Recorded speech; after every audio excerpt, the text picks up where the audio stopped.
أيها الذين آمنوا بالله ورسوله والكتاب الذي نزل على رسوله والكتاب الذي أنزل من قبل. وقال تبارك وتعالى كما ورد في سورة المائدة: ليس على الذين آمنوا وعملوا الصالحات جناح فيما طعموا إذا ما اتقوا وآمنوا وعملوا الصالحات ثم اتقوا وآمنوا ثم اتقوا وأحسنوا والله يحب المحسنين. وقال جل وعلا كما ورد في سورة الحجرات: قالت الأعراب آمنا قل لم تؤمنوا ولكن قولوا أسلمنا ولما يدخل الإيمان في قلوبكم وإن تطيعوا الله ورسوله لا يلدكم من أعمالكم شيئا إن الله غفور رحيم. انما المؤمنون الذين آمنوا بالله ورسوله ثم لم يرتابوا وجاهدوا بأموالهم وأنفسهم في سبيل الله أولئك هم الصادقون. صدق الله العظيم. رب اشرح لي صدري ويسر لي أمري واحلل عقدة من لساني يفقهوا قولي. اللهم ربنا ألهمنا رشدنا واعذنا من شرور أنفسنا. اللهم أرنا الحق حقا وارزقنا اتباعه وأرنا الباطل باطلا وارزقنا اجتنابه. اللهم اجعلنا من عبادك المسلمين. اللهم اجعلنا من عبادك المؤمنين. اللهم اجعلنا من عبادك المحسنين. آمین یا رب العالمین. میری آج کی گفتگو کا جو عنوان اخباری اعلان میں شائع ہوا ہے وہ نامکمل ہے، اس لیے کہ اخباری اشتہار میں جگہ کی کمی کی وجہ سے اس کے صرف 2 اجزاء سامنے لائے گئے. جو تیسرا اس کا منطقی نتیجہ ہے وہ وہاں سامنے نہیں آیا ہے، لیکن وہ پہلے آپ سمجھ لیں. مروجہ تصوف یا سلوک محمدی یعنی احسان اسلام، اصل اصطلاح جس کو میں چاہتا ہوں کہ ہم اچھی طرح سمجھیں، جو قرآن اور سنت کی اصطلاح ہے، احسان اسلام. مروجہ تصوف، جو بھی تصوف رائج ہے، مختلف سلاسل ہیں، مختلف طریقے ہیں، ذکر کے مختلف انداز ہیں، مراقبے ہیں، پھر اس سلوک کی منزلیں ہیں، اس کے مراحل ہیں، اس کے مقامات ہیں. یہ بھی ایک معروف شے ہے، چاہے معلوم زیادہ نہ ہو، لوگوں کو زیادہ معلومات حاصل نہ ہو، لیکن ایک معروف شے ہے تصوف. دوسری شے سلوک محمدی صلی اللہ علیہ وسلم، یعنی جو مقاصد تصوف ہیں وہ آن حضور صلی اللہ علیہ وسلم نے اپنے صحابہ کو کس طور سے طے کرائے، کس طور سے ان کی تحصیل کروائی، جس کو کہ سید احمد بریلوی رحمۃ اللہ علیہ جو 13ویں صدی کے مجدد اعظم ہیں، انہوں نے سلسلہ محمدیہ سے تعبیر کیا. سلسلہ قادریہ، سلسلہ چشتیہ، سلسلہ نقشبندیہ، پھر نقشبندیہ میں مجددیہ، چشتیہ میں صابریہ، نظامیہ، یہ نام تو معلوم ہے، لیکن سلسلہ محمدیہ بھی کسی سلسلے کا نام ہے. یہ سید احمد بریلوی رحمۃ اللہ علیہ. لیکن یہ کہ سلوک کا لفظ چونکہ تصوف سے دلچسپی رکھنے والوں میں معروف ہے، اس لیے سلوک محمدی یہ بھی آسان اصطلاح ہو گئی کہ نبی اکرم صلی اللہ علیہ وسلم نے جو روحانی منازل اپنے صحابہ کو طے کرائیں، آپ کا وہ سلوک کیا تھا، اس کا طریقہ کیا تھا. لیکن ان دونوں کو جو سم اپ کرنا چاہتا ہوں میں وہ یہ کہ قرآن و سنت کی اصل اصطلاح کی طرف ہماری رہنمائی ہو جائے. احسان اسلام، اس کی وضاحت بعد میں ہوگی. اب میں سب سے پہلے اس موضوع کی جو اہمیت ہے خاص طور پر ہمارے لیے، یہ تنظیم اسلامی کے کارکنوں کا ایک اجتماع ہے اور اسی کے موقع پر یہ خطاب جمعہ ہو رہا ہے، اور تنظیم اسلامی بھی ان متعدد تحریکوں اور جماعتوں میں سے ایک ہے جو احیاء اسلام کے لیے کوشاں ہیں۔ تو یوں سمجھیے کہ ایک تو اس موضوع کی اہمیت فی نفسہ ہی کیا ہے، اور خاص طور پر جو احیاء اسلام کی تحریکیں ہیں ان کے حوالے سے اس کی اہمیت کیا ہے۔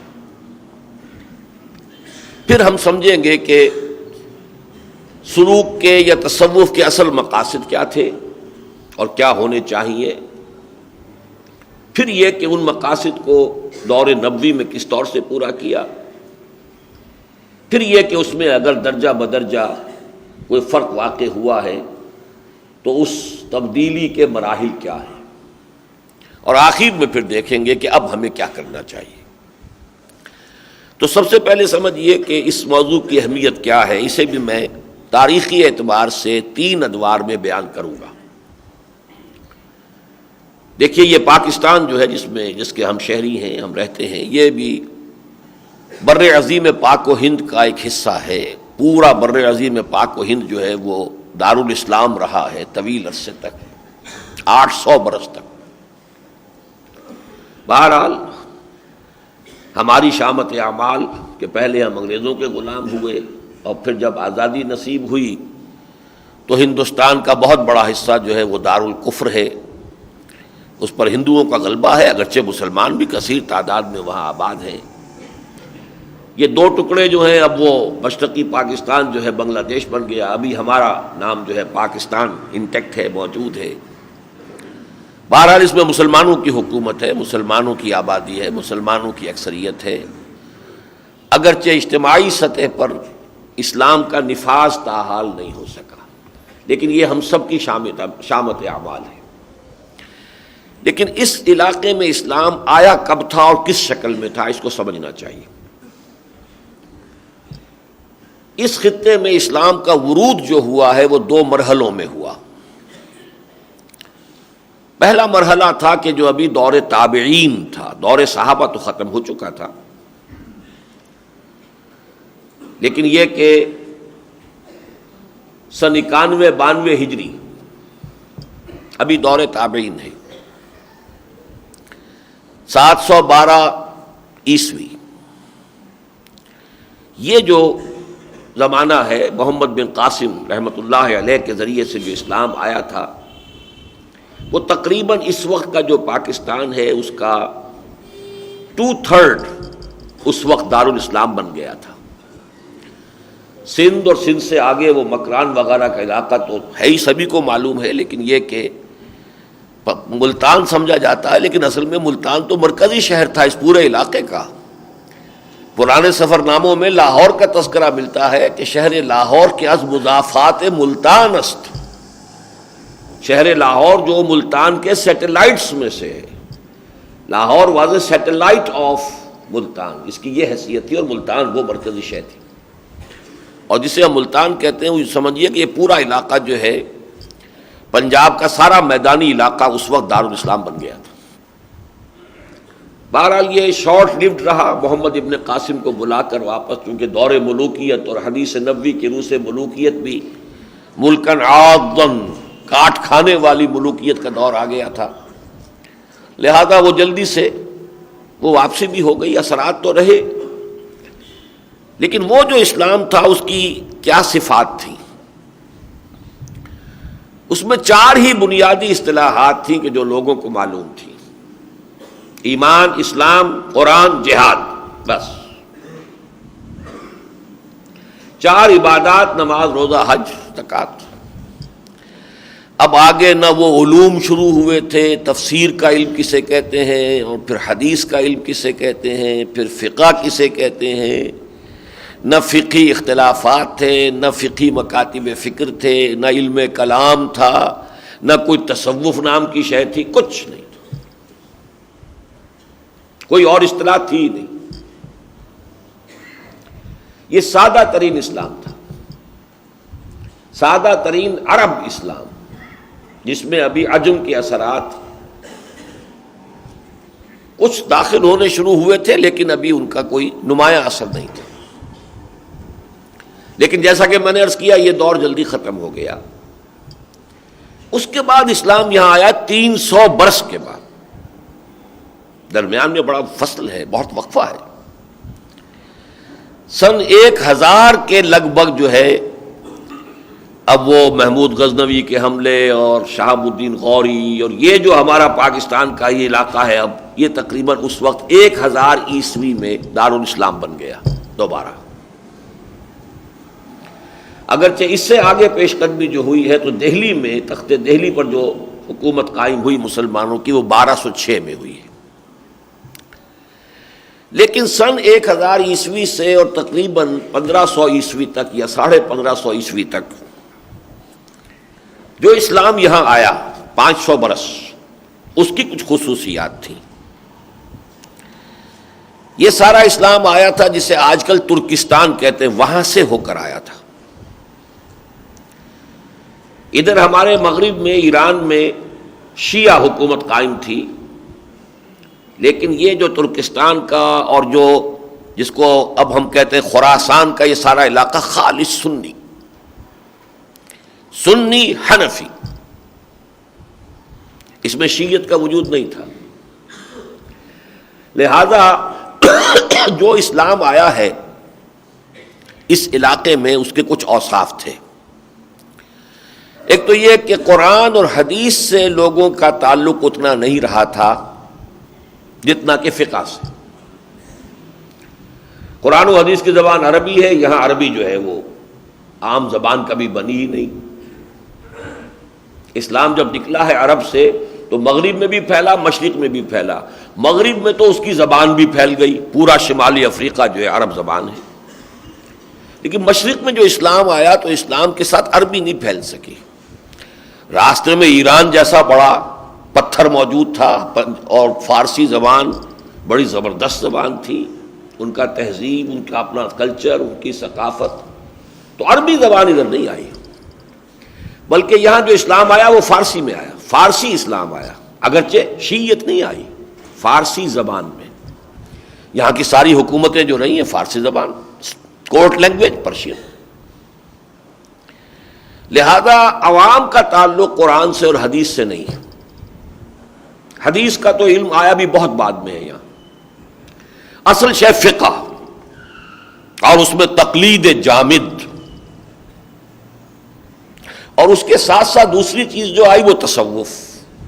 اب وہ تصوف وجود میں آ چکا تھا اور اس تصوف میں وحدت الوجود کے نظریات بھی، فلسفیانہ بعض مسائل بھی بڑی گہرائی میں اتر چکے تھے. تو جو 500 برس کا اسلام ہندوستان کا ہے اس میں آپ یہ سمجھ لیجئے یعنی 1000 عیسوی سے لے کر اور 1500 عیسوی تک اس میں ہر مسلمان کی پہچان 2 چیزوں سے ہوتی تھی. جو مذاہب اربعہ ہے فقہ کے، ان میں سے کس کے تم پیرو ہو، اور جو سلاسل اربعہ ہیں جو ہندوستان میں آئے تصوف کے، ان میں سے کس سے منسلک ہو. جب تک یہ دونوں چیزیں آپ کی معلوم نہ ہو جائیں آپ کی پہچان ہی پوری نہیں ہوتی. آپ ہیں کون؟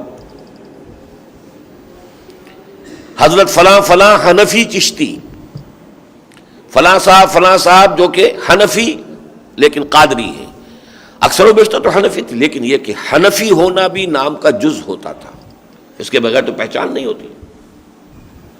اور اس کے ساتھ ہی کوئی نہ کوئی تصوف کا جو ہے سلسلہ اس کا بھی لاحقہ لگا ہوتا تھا. تو پہچان جو ہوتی تھی وہ انسان کے نام کے ساتھ ساتھ ان 2 چیزوں کے حوالے سے ہوتی تھی. ایک بات اور نوٹ کر لیجئے کہ ہندوستان میں اسلام جب آیا ہے، میں اس کو 500 برس جو کہہ رہا ہوں، تو 500 برس تک یہاں شیعت نہیں تھی. یہ 16ویں صدی میں جب ہمایوں کو شکست دی ہے شیر شاہ سوری نے اور وہ بھاگ کر ایران میں اس نے پناہ لی ہے، اور وہاں کی جو شیعہ حکومت تھی طہماسپ بادشاہ اس کی فوج لے کر آیا ہے وہ واپس اپنا تخت دہلی حاصل کرنے کے لیے، تو اس کے ساتھ شیعت آئی. اس سے پہلے ہندوستان میں شیعت کا نام و نشان نہیں تھا. بہرحال پہلے دور کے بارے میں چند یہ باتیں بھی ذہن نشین ہو جائیں تو وہ بہت کفایت کریں گی۔ اس کے بعد آ گیا انگریز کا دور، شروع ہو گیا تھا یہ 16ویں صدی سے ہی، شاہجہاں کے زمانے ہی انگریز آمد شروع ہو گئی تھی، شاہ ولی اللہ کے زمانے میں ہی ان کے قدم جو ہیں، پلاسی کی جنگ ہو چکی تھی ان کی زندگی کے آخری سالوں کے دوران، بنگال میں ان کی حکومت قائم ہو چکی تھی، تدریجاً وہ سلسلہ بڑھ رہا تھا۔ لیکن اس عرصے میں کچھ اور بھی ہوا اس دور میں۔ ایک تو یہ کہ علم حدیث کا پودا بھی لگا اس ملک کے اندر۔ شیخ احمد سرہندی رحمۃ اللہ علیہ نے تو صرف تصوف میں جو غلط نظریات آئے تھے ان کی اصلاح کی تھی، ان کو سنت رسول کے مطابق بنایا تصوف کو۔ وحدت الوجود کے فلسفے کی جو عام تعبیرات تھیں، ان سے جو گمراہیاں پھیل رہی تھیں ان کا سد باب کیا، وحدت الشہود کا ایک فلسفہ ایک اس کے مقابلے میں پیدا کیا۔ لیکن انہی کی ہم عصر شخصیت ہے شیخ عبدالحق محدث دہلوی، ان کی کوششوں سے علم حدیث کا پودا ہندوستان میں آیا۔ پھر شاہ ولی اللہ دہلوی رحمۃ اللہ علیہ اور ان کے اولاد و احفاد نے دو کام کیے، قرآن مجید کی طرف بھی راغب کیا مسلمانوں کو، اور حدیث سے بھی زیادہ ان کی مناسبت پیدا کی۔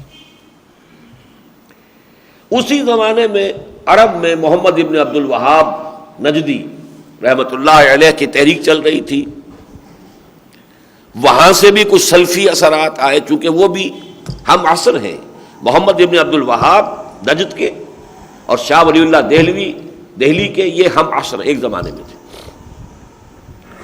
یہ مختلف جو فیکٹرز تھے اس کے نتیجے میں یہاں سلفیت بھی آ گئی، اہل حدیثیت کہہ لیں، سلفیت کہہ لیں۔ اس کا ایک فائدہ یہ ہوا کہ وہ جو تقلید کا جمود تھا وہ ٹوٹ گیا۔ فقہ پھر بھی رہی، فقہ کے ساتھ وابستگی بھی رہی، لیکن جس قدر شدید جامد معاملہ تھا، کٹ اینڈ ڈرائیڈ جس کو کہتے ہیں انگریزی میں، بالکل علیحدہ علیحدہ، وہ بات ختم ہوئی، اس میں ایک توازن پیدا ہوا۔ اس کے ساتھ ہی جب انگریز آیا ہے تو نئی تہذیب، نیا فکر، نیا فلسفہ، نئی سائنس، نئے علوم، اس کا نتیجہ کیا نکلا کہ مذہب سے عوام کا تعلق کچھ کمزور پڑنا شروع ہوا۔ جب مذہب سے کمزور تعلق ہوا تو ظاہر بات ہے کہ فقہوں کے ساتھ جو بھی اور تقلید کے ساتھ جو پختگی تھی اور جو شدت تھی اس میں بھی کمی ہوئی۔ لہذا یہ جو فقہی اختلافات کا معاملہ ہے یہ کچھ کم ہوا، اس کی شدت میں کمی آئی۔ لیکن دوسری طرف تصوف کا معاملہ کیا ہوا؟ ایک طرف تو یہ کہ جب مادہ پرستی بڑھتی ہے تو انسان کے اندر ایک پیاس پیدا ہونی شروع ہو جاتی ہے جس کو وہ صحیح طور سے آئیڈینٹیفائی تو نہیں کر سکتا، محسوس کرتا ہے کہ کوئی کمی ہے۔ اب دیکھیے، آپ تصور کیجئے اگر کسی شخص نے کبھی پانی پیا نہ ہو، پہلے اسے پیاس لگی نہ ہو، فرض کیجئے، اور اب اچانک اسے پیاس لگی ہے، اسے پتہ نہیں چلے گا کہ مجھے کیا چاہیے۔ اندر اس کے طلب ہے، شدید طلب ہے، اندر سے محسوس ہو رہا ہے کہ کوئی شے کم ہے، مجھے چاہیے، کیا شے کم ہے، کیا چاہیے نہیں پتا۔ ہاں جب پانی پیتا ہے معلوم ہوتا ہے یہی مطلوب تھا، مجھے اسی کی ضرورت تھی، میرے اندر کی احتیاج جو ہے اس سے بھرپور طور پر پوری ہو گئی۔ لہذا اس دور میں بھی جب مادہ پرستی بڑھی ہے تو تصوف کو اور تقویت حاصل ہوئی کہ ایک رد عمل اندر پیدا ہوا، روحانیت کی پیاس۔ ماحول میں مادہ پرستی بڑھ رہی ہے تو اندر جو پیاس ہے، محرومی کا احساس زیادہ ہو رہا ہے، کچھ کمی ہے اندر۔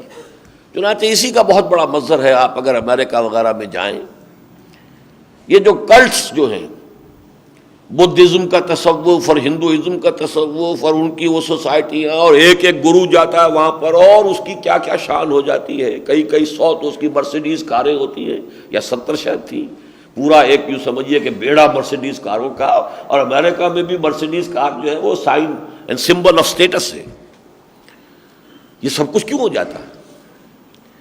یہی وہ روحانی پیاس جو تھی اس نے اس تحریک کو جنم دیا تھا، ہپیزم. دفع کرو جی اس تہذیب کو بھی اور تمدن کو بھی، جاؤ بیٹھو میلے کچیلے رہو، بال بڑھاؤ، سب کرو. یہ کیا ہے؟ چرس پیو، کچھ اور کرو. یہ کیا مادہ پرستی ہے؟ کیونکہ مادیت جب سیچوریشن کے پوائنٹ کو پہنچ گئی، اب مادی جو ہے تلذذ لذت حاصل کرنے کی بھی ایک حد ہی ہوتی ہے نا انسان کی. کھانے کی ایک حد ہے، ایک حد پہ پہنچ کر لذیذ سے لذیذ کھانا بھی آپ کو جو ہے آپ ہاتھ بڑھائیں گے نہیں، حد ختم ہو گئی طلب. تو یہ جو ایک کیفیت پیدا ہوئی ہے مغرب میں، تو اس سے بھی روحانیت کی اسی پر قیاس کیجئے کہ جب یہاں ابتدا میں یہ مرض آیا ہے تو اگرچہ ویسے تو اب سب لوگ جو ہیں اکثر و بیشتر پوری قوم جو ہے وہ علی گڑھ کے راستے پر چل رہی ہے، جانا ہی ادھر ہے، انگریزی بھی پڑھنی پڑے گی اور یہ تہذیب بھی سیکھنی ہوگی، ورنہ ہندوؤں سے ہم پیچھے رہ جائیں گے، سب کچھ ہو جائے گا. لیکن اس کے ساتھ ہی روحانیت کی پیاس پیدا ہوئی، اس سے تصوف کو مزید تقویت ملی. لیکن دوسری طرف جو لوگ ذہناً اور فکراً مادیت میں زیادہ آگے نکل گئے، انہوں نے تصوف کی سرے سے نفی کر دی. ریشنل سائنٹیفک ریشنلزم جن کے اندر آیا کہ روح کس بلا کا نام ہے، کس کو کہتے ہیں روح؟ روح کی کوئی علیحدہ حقیقت نہیں. روحانیت کسے کہتے ہیں؟ کوئی روحانیت نہیں. تو یہ دو انتہائی نقطہ نظر ہیں تصوف کے کہ جو اس دور میں پروان چڑھے. یا تو وہ جو درمیان میں تھے، کچھ دین کے ساتھ بھی ان کا ربط و تعلق رہا اور وہ چلے، لیکن وہ باہر کی مادہ پرستی نے ان کے اندر ایک روحانیت کی پیاس کو بڑھایا تو وہ تصوف کی طرف اور راغب ہوئے. اور یہ شکل یہ ہوئی کہ جو لوگ اس ذہنی اور فکری اعتبار سے مادیت کے دھارے میں بہہ گئے، وہ پھر یہ کہ سرے سے تصوف کے منکر ہو گئے. اب آئیے قیام پاکستان کے بعد کیا ہوا، یہ تیسرا دور ہے. میں ان دونوں چیزوں کے اعتبار سے چل رہا ہوں، فقہ اور فقہی اختلافات کا مسئلہ اور تصوف کے ساتھ وابستگی کا مسئلہ. جو ہندوستان میں جو اسلام کا ورود و ثانی ہے، اس کی یہ دو سب سے بڑی بڑی علامات ہیں، اس کی خصوصیات. جدید تعلیم یافتہ لوگوں میں وہی بات جو میں نے عرض کی کہ مذہب سے اب جو ظاہر بات ہے کہ اتنی اہمیت نہیں رہی، تو یقیناً فقہی اختلافات اور فرقہ واریت کی شدت میں بھی مزید کمی آئی. یہ آپ دیکھ سکتے ہیں کہ ہندوستان میں ہے، لیکن پاکستان میں تھوڑے ہی دیر کے بعد اس میں ایک اور فیکٹر ایسا آ گیا کہ اس نے اس فرقہ واریت کو جو ہے جلتی آگ پر تیل کا کام کیا. اور وہ یہ کہ جب مذہب کو سیاست کے میدان میں، الیکشن کے میدان میں لے آیا گیا، تو اب لوگوں نے اپنی اپنی جو فقہی تقسیمیں ہیں ان کے حوالے سے ووٹ مانگے. یہ جمعیت اہل حدیث کا نمائندہ ہے، کسی علاقے میں اہل حدیث زیادہ ہیں، آباد ہیں، تو وہ تو اسی حوالے سے ووٹ مانگے گا تو وہ کامیاب ہوگا. مولانا معین الدین لکھوی کیسے کامیاب ہو سکتے ہیں جب تک اہل حدیثیت کو وہ انووک نہ کریں؟ عام سواد اعظم بریلوی انداز فکر کے لوگ ہیں، اب وہ جمعیت علماء پاکستان جو ہے وہ اس انداز سے. کچھ علاقوں میں چونکہ دیوبندی علماء کا حلقہ اثر بہت تھا، وہاں پہ جمعیت علماء اسلام. باقی شہروں میں پڑھے لکھے لوگوں میں جماعت اسلامی کا فکر پھیلا تو جماعت اسلامی. اب یہ کم سے کم 4-5 اسلام، جب یہ سیاست کا اس کے اندر ایک نیا جو ہے وہ کڑوا کریلا الٹا نیم چڑھا، تو وہ شدت پیدا ہوئی جو ہمارے ہاں اس وقت ہے. اگرچہ پڑھے لکھے لوگوں میں وہ نہیں ہے، لیکن عوامی سطح پر ہے. لیکن دوسری طرف پھر وہی بات، تصوف کے معاملے میں وہی دو انتہائی نقطۂ نظر، یا بالکل نفی، کوئی شے نہیں ہے، اور یا یہ کہ اے سچ جیسے کہ وہ تصوف دنیا میں چلا آ رہا ہے، اس کے ساتھ شدید محبت، شدید وابستگی، شدید اس کے ساتھ اس کی اہمیت کا اقرار. یہ دونوں چیزیں جو ہیں، اب جو اہمیت ہے وہ اب میرا یہ پہلا مضمون جو ہے ختم ہو رہا ہے، کنکلوڈ کر رہا ہوں. احیاء اسلام کے راستے کی یہ دو بہت بڑی رکاوٹیں ہیں. جتنی بھی یہ تقلید ہوگی، جتنی فرقہ پرستی ہوگی، ظاہر بات ہے کہ اس فرقہ پرستی سے بالا اسلام، اس کے لیے اپیل کم ہو جائے گی لوگوں کی، لوگوں کے لیے اس کی اپیل کم ہو جائے گی۔ لوگ تو اسلام صرف اپنے فرقے وارانہ اینک سے دیکھنے کے عادی ہیں۔ جب اس اینک سے میں دیکھتا ہوں تو وہ تو اسلام نظر نہیں آ رہا، یہ تو کوئی اور ہی اسلام ہے، نہ یہ اہل حدیث اسلام ہے، نہ یہ حنفی اسلام ہے، نہ یہ بریلوی اسلام ہے، نہ یہ دیو، تو کون سا اسلام ہے یہ؟ اسلام تو پہچانا جاتا ہے اسی حوالے سے۔ البتہ یہ کہ پڑھے لکھے لوگوں کا معاملہ، چونکہ میں نے کہا جدید تعلیم یافتہ کہنا چاہیے، پڑھے لکھے تو قدیم تعلیم یافتہ بھی ہیں، ان کے ہاں تو وہ فرقہ واریت ہے، پروفیشنلزم ہے، ان کے ہاں تو وہ لازماً جو مکاتب مذہبی ہیں وہ گہرے ہیں، لیکن عام جدید تعلیم یافتہ لوگوں میں چونکہ اس کی اہمیت نہیں ہے، لہذا یہ احیائی تحریکیں جو ہے ان کے اثرات ان تک ہی پہنچ رہے ہیں۔ یا صرف یہ کہ تبلیغی جماعت اگرچہ فرقہ واریت سے بالا تر ہے، لیکن اس کا دائرہ وہاں پھیلتا ہے زیادہ کہ جہاں پر دیوبندی علماء کے اثرات زیادہ ہیں۔ سرحد ہے، بلوچستان ہے، عوامی سطح پر وہی ہے وہ، جس کو عوامی کہا جائے۔ جہاں جمعیت علماء اسلام ہے وہیں تبلیغی جماعت ہے۔ یہ دونوں در حقیقت یوں سمجھیے کہ ایک ہی سکے کے دو رخ ہیں ان علاقوں میں۔ اسی طریقے سے یہ تصوف بھی چونکہ اس کے خاص سانچے بن چکے ہیں اور لوگ روحانیت کو انہی سانچوں کے حوالے سے جانتے ہیں، اگر وہ سانچہ نظر نہیں آتا تو لوگ سمجھتے ہیں یہاں تو کوئی دل کی تو بات ہی نہیں ہے، یہاں روحانیت کی تو بات ہی نہیں ہے، یہاں تو وہ اس ذکر کا تو حلقہ ہی کوئی نہیں ہوتا جس سے کہ ہم متعارف ہیں، جس کو ہم جانتے ہیں، نہ ان مراقبوں کا کوئی ذکر ہے، نہ وہ ان تمام جو بھی سلسلہ ذکر کے جو طریقے ہیں ان کا کوئی ذکر ہے، تو وہ بھی اس سے ایک مغایرت محسوس کرتے ہیں۔ یہ دو رکاوٹیں ہیں بہت بڑی، جس کے لیے کہ میں نے یہ موضوع آج کے اس جمعے کے لیے چنا کہ ہمیں سمجھ لینا چاہیے کہ ہمارے راستے میں یہ دو بہت بڑی۔ پہلی کا علاج تو ہے آسان اور وہ ہم کر بھی رہے ہیں، اللہ کا شکر ہے۔ انجمن خدام القرآن کے تحت اور تنظیم اسلامی کے تحت جو ہم نے کوشش کی ہے کہ عربی سیکھو، قرآن پڑھو، اپنی آنکھوں سے پڑھو، اس سے وہ فرقے واریت کا علاج تو ہو جاتا ہے۔ جتنا آپ اس کو پھیلائیں گے، اس لیے کہ قرآن سے جتنا انسان قریب آئے گا فرقے واریت سے دور ہو جائے گا۔ یہی وجہ کہ عالم عرب میں وہ فرقے واریت نہیں، مسلک ہے، حنفی ہے، شافعی ہے، مالکی ہے، شدت نہیں ہے، تلخی نہیں ہے، وسعت قلب ہے، وسعت نظر ہے۔ وہ جانتے ہیں کہ یہ ثانوی چیزیں ہیں، ثالثی چیزیں ہیں، تیسرے درجے کی ہیں، ٹرشری اہمیت کی ہیں، سیکنڈری اہمیت کی ہیں، لیکن ہمارا عام آدمی تو نہیں جانتا، اسے نہ قرآن کا پتہ نہ حدیث کا پتہ، اسے تو جو مولوی بتائے گا وہی اس کی اہمیت سمجھے گا، تو دین و ایمان کا مسئلہ بن جائے گا، نور اور بشر کا مسئلہ جو ہے وہ اسلام اور کفر کا مسئلہ بن جائے گا، علم غیب کا مسئلہ جو ہے وہ کفر اور اسلام کا مسئلہ بن جائے گا۔ اس اعتبار سے اس کا علاج تو یہی ہے، اس کے سوا کوئی اور علاج نہیں ہے۔ رجوع الی القرآن وہی تحریک ہے جس کا کہ یہ منظر ہے، جامع القرآن ہے، قرآن اکیڈمی ہے، قرآن کالج ہے، قرآن آڈیٹوریم ہے، انجمن ہائے خدام القرآن ہے، اکیڈمیز ہیں، کراچی میں ہے، ملتان میں ہے، بڑھ رہا سلسلہ، جتنی بھی توفیق اللہ دے گا اس میں ہمیں آگے سے آگے بڑھنا ہے۔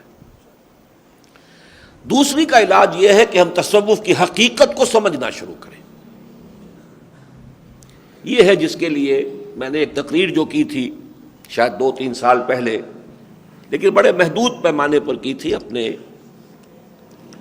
ایک حلقے کے اندر تربیت گاہ میں، لیکن وہ اب کتابچے کی شکل میں بھی ہمیں شائع کرنی پڑی۔ اس میں میں نے تصوف کے دونوں پہلو لیے تھے، کون سے پہلو اس کے صحیح ہیں، درست ہیں، اور کون سی چیزیں اس میں غلط شامل ہو گئی ہیں۔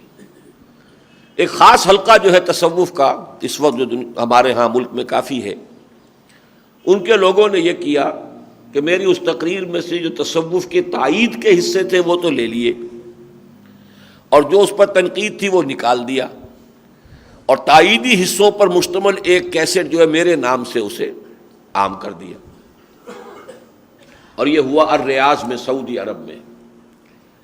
تو جب اس کی ہمیں اطلاع ملی تو پھر ہمیں کرنا پڑا مجبوراً کہ پھر وہ پوری تقریر ہم نے کیسٹ سے اتار کے کہ بھائی یہ دونوں پہلو جو ہیں وہ سامنے رکھنے چاہیے. ویسے بھی یہ کام بہت غلط کیا، بڑی خیانت اور بددیانتی کا کام کیا، اور یہ خیانت اور بددیانتی کر رہے ہیں وہ جن کا تعلق کسی تصوف کے سلسلے سے ہے، جو کفر اسکاب برخیزت کجا ماند مسلمانی. تو اس حوالے سے وہ اب کتاب کیا وجود میں آ چکا ہے جس کا عنوان ہی یہ ہے، مروجہ تصوف یا سلوک محمدی یعنی احسان اسلام. لیکن اب میں اس کے جو اس ترتیب سے تو نہیں، وہ تو پھر بہت لمبی بات ہو جائے گی. اختصار کے ساتھ جو باتیں آج بتانا چاہتا ہوں، پہلی بات یہ ہے اس میں مقاصد تصوف کیا ہیں، اور جو ہیں وہ 100% درست، 100% مطلوب. اس کو دو سے میں تعبیر کرتا ہوں. ایک تو یہ ہے کہ انسان جہل سے نکل کر معرفت کو حاصل کر لے. جہل جو ہے وہ کئی قسم کا ہو سکتا ہے، ایک جہل مرکب بھی ہو سکتا ہے، ایک بسیط بھی ہو سکتا ہے. ایک جہل تو یہ ہے کہ آدمی اللہ اور رسول سے واقف ہی نہیں ہے، نام بھی نہیں جانتا، کفر میں ہے، الحاد میں ہے، شرک میں ہے. ایک یہ کہ سمجھتا ہے کہ میں جانتا ہوں. آکس کے نہ دانت و بدانت کے بدانت، یہ جہل مرکب ہے. جو شخص سمجھتا ہوں میں جانتا ہوں حالانکہ نہ جانتا ہوں، اس میں ہماری اکثریت مبتلا ہے کہ جن چیز کو ہم ایمان کہتے ہیں ہم نے اسے ایک عقیدے کی شکل دے کر اپنے ذہن میں پوٹلی باندھ کے رکھا ہوا ہے. وہ ہمارے فہم، شعور، ہماری سوچ، ہمارے ویلیو سٹرکچر کے اندر پرمیٹڈ نہیں ہے. اس جہل سے نکل کر معرفت، یہاں لفظ علم استعمال نہیں کرنا، علم اور شے ہے. معرفت، پہچان لینا، اللہ کی پہچان. اب اس کو یہ بھی نوٹ کر دیجئے کہ ہمارے ہاں بعض صوفیاء نے یہ بات اسی لیے کہی ہے کہ وما خلقت الجن والانس الا لیعبدون کی تعریف ہوگی، اس کی تعبیر ہوگی وما خلقت الجن والانس الا لیعرفون. میں نے جنوں اور انسانوں کو نہیں بنایا ہے مگر اس لیے کہ مجھے پہچانے. پہچان لیں گے تو عبادت تو کریں گے ہی، کیسے ممکن ہے نہ کریں؟ یہ تو جہل ہے جس کی وجہ سے وہ دور ہیں، محجوب ہیں، پردوں میں آئے ہوئے ہیں. اس لیے شیخ علی حجویری رحمۃ اللہ علیہ کتاب کا نام ہے کشف المحجوب. تم پردوں میں آ گئے ہو کہ وہ پیداست تو زیر نقابی، وہ تو ظاہر ہے، آیا ہے، وہ ظاہر. ہم ہیں کہ جو محجوب ہو گئے، پردوں میں آ گئے. ہمارے اوپر سے پردے ہٹنے چاہیے، ہماری نگاہوں پر، ہماری عقلوں پر پردے پڑے ہوئے. کشف المحجوب. اور وہ حدیث قدسی بھی کہ جو ہمارے ہاں تصوف کے حلقوں میں، اور ویسے مفسرین اکثر و بیشتر اس کو تسلیم کرتے ہیں، سند کے اعتبار سے اگرچہ وہ قوی نہیں ہے. کنت کنزا مخفیا فاحببت ان اعرف فخلقت الخلق. میں ایک چھپا ہوا خزانہ تھا، میں نے چاہا کہ مجھے پہچانا جائے تو میں نے خلق کو پیدا کیا. کسی شخص میں اب یہ یعنی اب غور کیجئے گا، یہ اللہ تعالیٰ کی ذات کے لیے ہے، تمثیل ہمیں لانی پڑتی ہے. حالانکہ اللہ کی ذات کے لیے تشبیہات اور تمثیلات انہیں پوری طریقے سے منطبق نہیں کرنا چاہیے، بہت گارڈڈ اور بہت ہی تحفظات کے ساتھ. کسی شخص میں بڑی صلاحیت ہے، وہ بہت اچھا مصور ہے، کہ ظاہر تو ہوگا اپنی تخلیق سے. اگر وہ تصویر کرے گا تو صلاحیت ظاہر ہوگی نا، تصویر بنائے گا تو ظاہر ہوگی. تو وہ خلاقی، وہ پوٹینشل جو ذات باری تعالیٰ میں تھا، اس کے ظہور کے لیے ضروری تھا تخلیق. اور اسی میں ایک نقطہ ہے،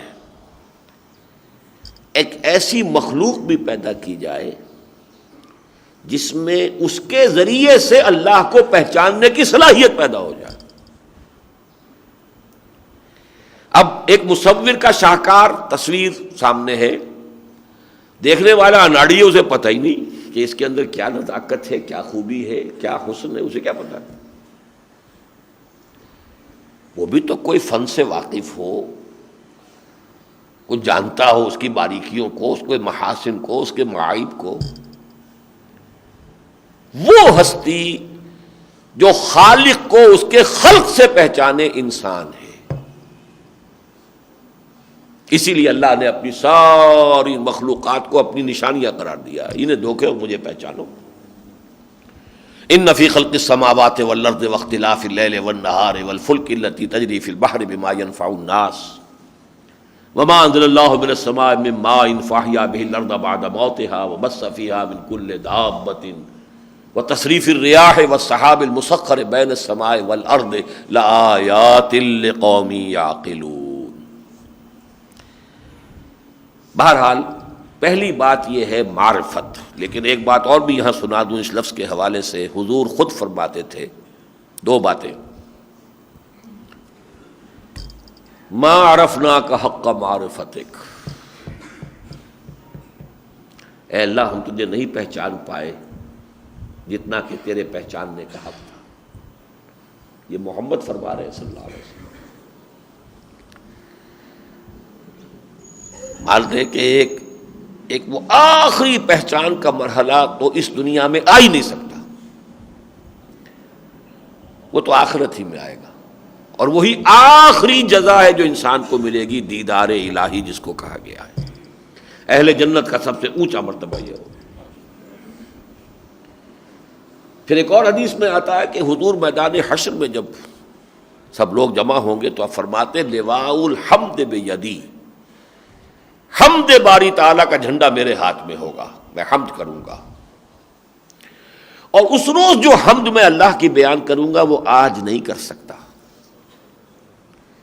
اس وقت جو معرفت کے اور جو پہلو، اس کی اور جو ڈائمنشنز مجھ پر منکشف ہو چکی ہوں گی، ظاہر بات ہے کہ اپریسیشن کی صلاحیت کے مطابق تو اپریسیٹ کریں گے نا آپ۔ کتنی صلاحیت ہے اپریسیشن کی آپ میں؟ وہ صلاحیت جو آخرت میں ہوگی، میدان حشر میں ہوگی، وہ اس دنیا میں نہیں ہو سکتی۔ اسی کو سورۃ الضحیٰ میں کہا گیا ہے وَلَلْآخِرَةُ خَيْرٌ لَكَ مِنَ الْأُولَىٰ۔ بہرحال پہلا مقصد جو ہے تصوف کا وہ ہے جہل سے نکل کر معرفت کا حصول، اور یہی وجہ ہے کہ پچھلے زمانے میں نوٹ کر لیجئے، یہ آج کا تصوف جو ہے بگڑتے بگڑتے بگڑتے جہاں آ گیا ہے وہ میں بعد میں ذکر کروں گا۔ جو تصوف کا اصل زمانہ تھا اس میں جب تک کہ علوم ظاہری کی مکمل تحصیل نہیں ہو جاتی تھی کسی کو مرید نہیں کرتے تھے۔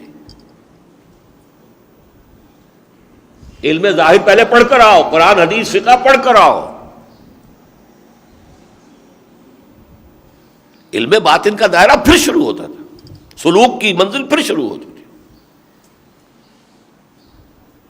یہ آج کی طرح نہیں ہے بالکل۔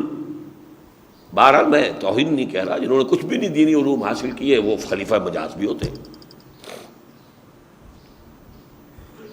مرید ہو جانا تو ٹھیک ہے، وہ ہو گئے، وہاں تو مرید ہی نہیں کرتے تھے۔ تو یہ تو معرفت تو علم سے بہت اونچا مقام ہے، علم الحقیقت۔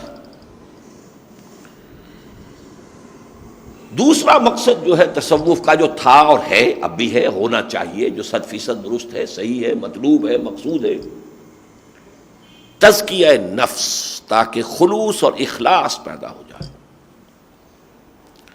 الا للہ الدین الخالص، اللہ کو صرف خالص دین پسند ہے۔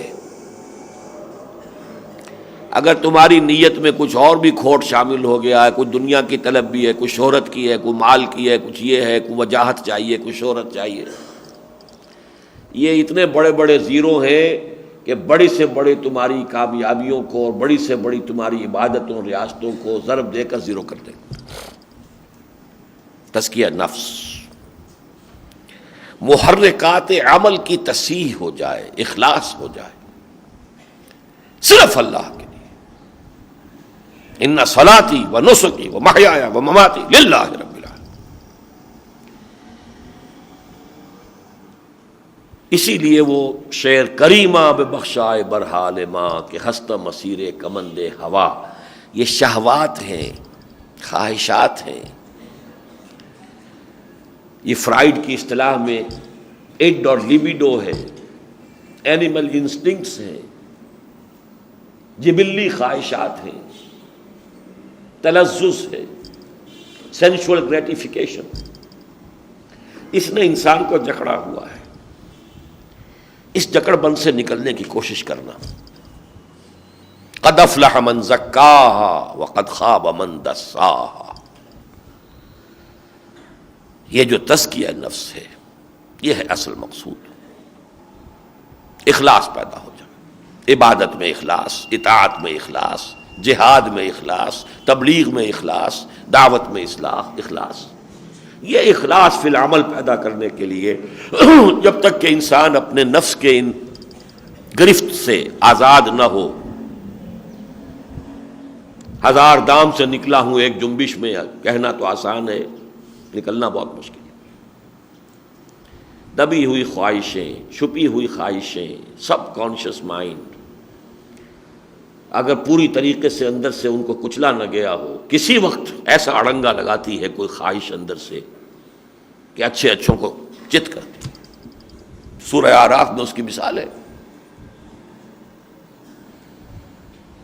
وَاتْلُ عَلَيْهِمْ نَبَأَ الَّذِي آتَيْنَاهُ آیَاتِنَا، ذرا بیان کیجئے ان کے سامنے اس شخص کی مثال جسے ہم نے اپنی آیات عطا کی تھی۔ بلعام بن باعور، بہت بڑا عالم اور زاہد شخص،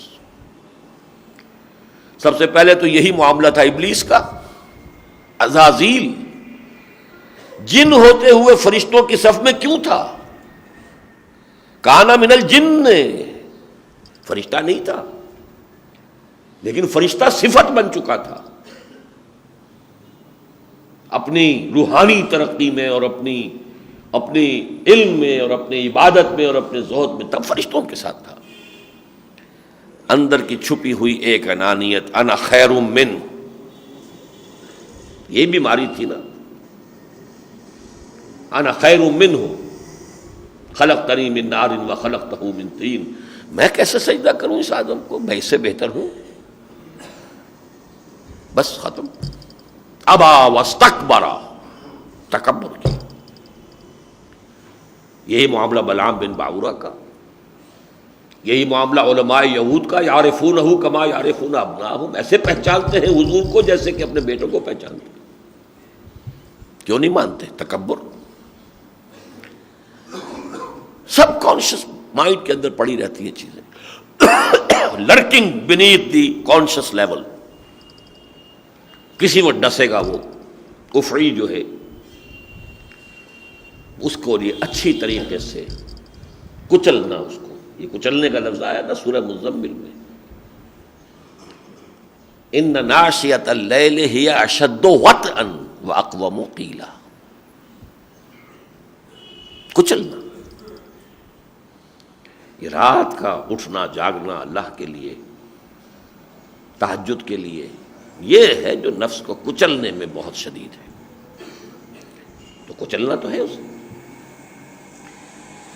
بہرحال یہ دو مقاصد ہیں تصوف کے جو میں نے عرض کیا کہ 100% درست، 100% مطلوب و مقصود، اور خاص طور پر احیائی تحریکیں اگر اس سے خالی ہوں گی تو پھر کامیابی کا کوئی سوال نہیں۔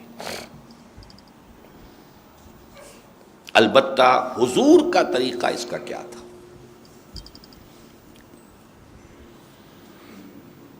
ظاہر بات ہے آئیڈیل خیر و امتی کرنی ثم الذین یلونہم ثم الذین یلونہم، آئیڈیل جماعت صحابہ،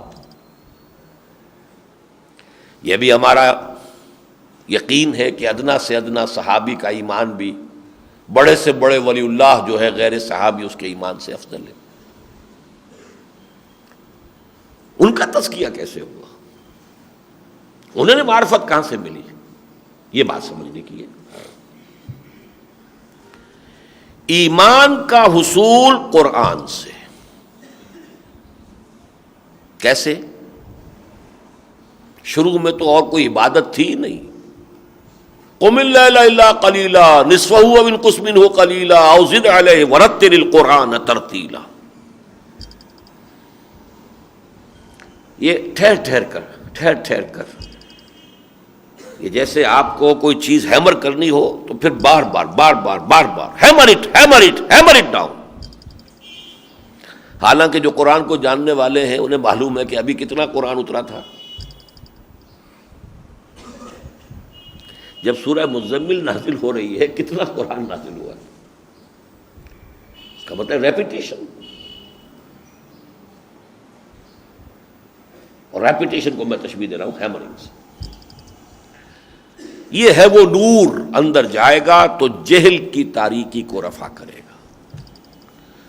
چوں بجاں در رفت جاں دیگر شود، جاں چو دیگر شد جہاں دیگر شود۔ یہ نور ہے۔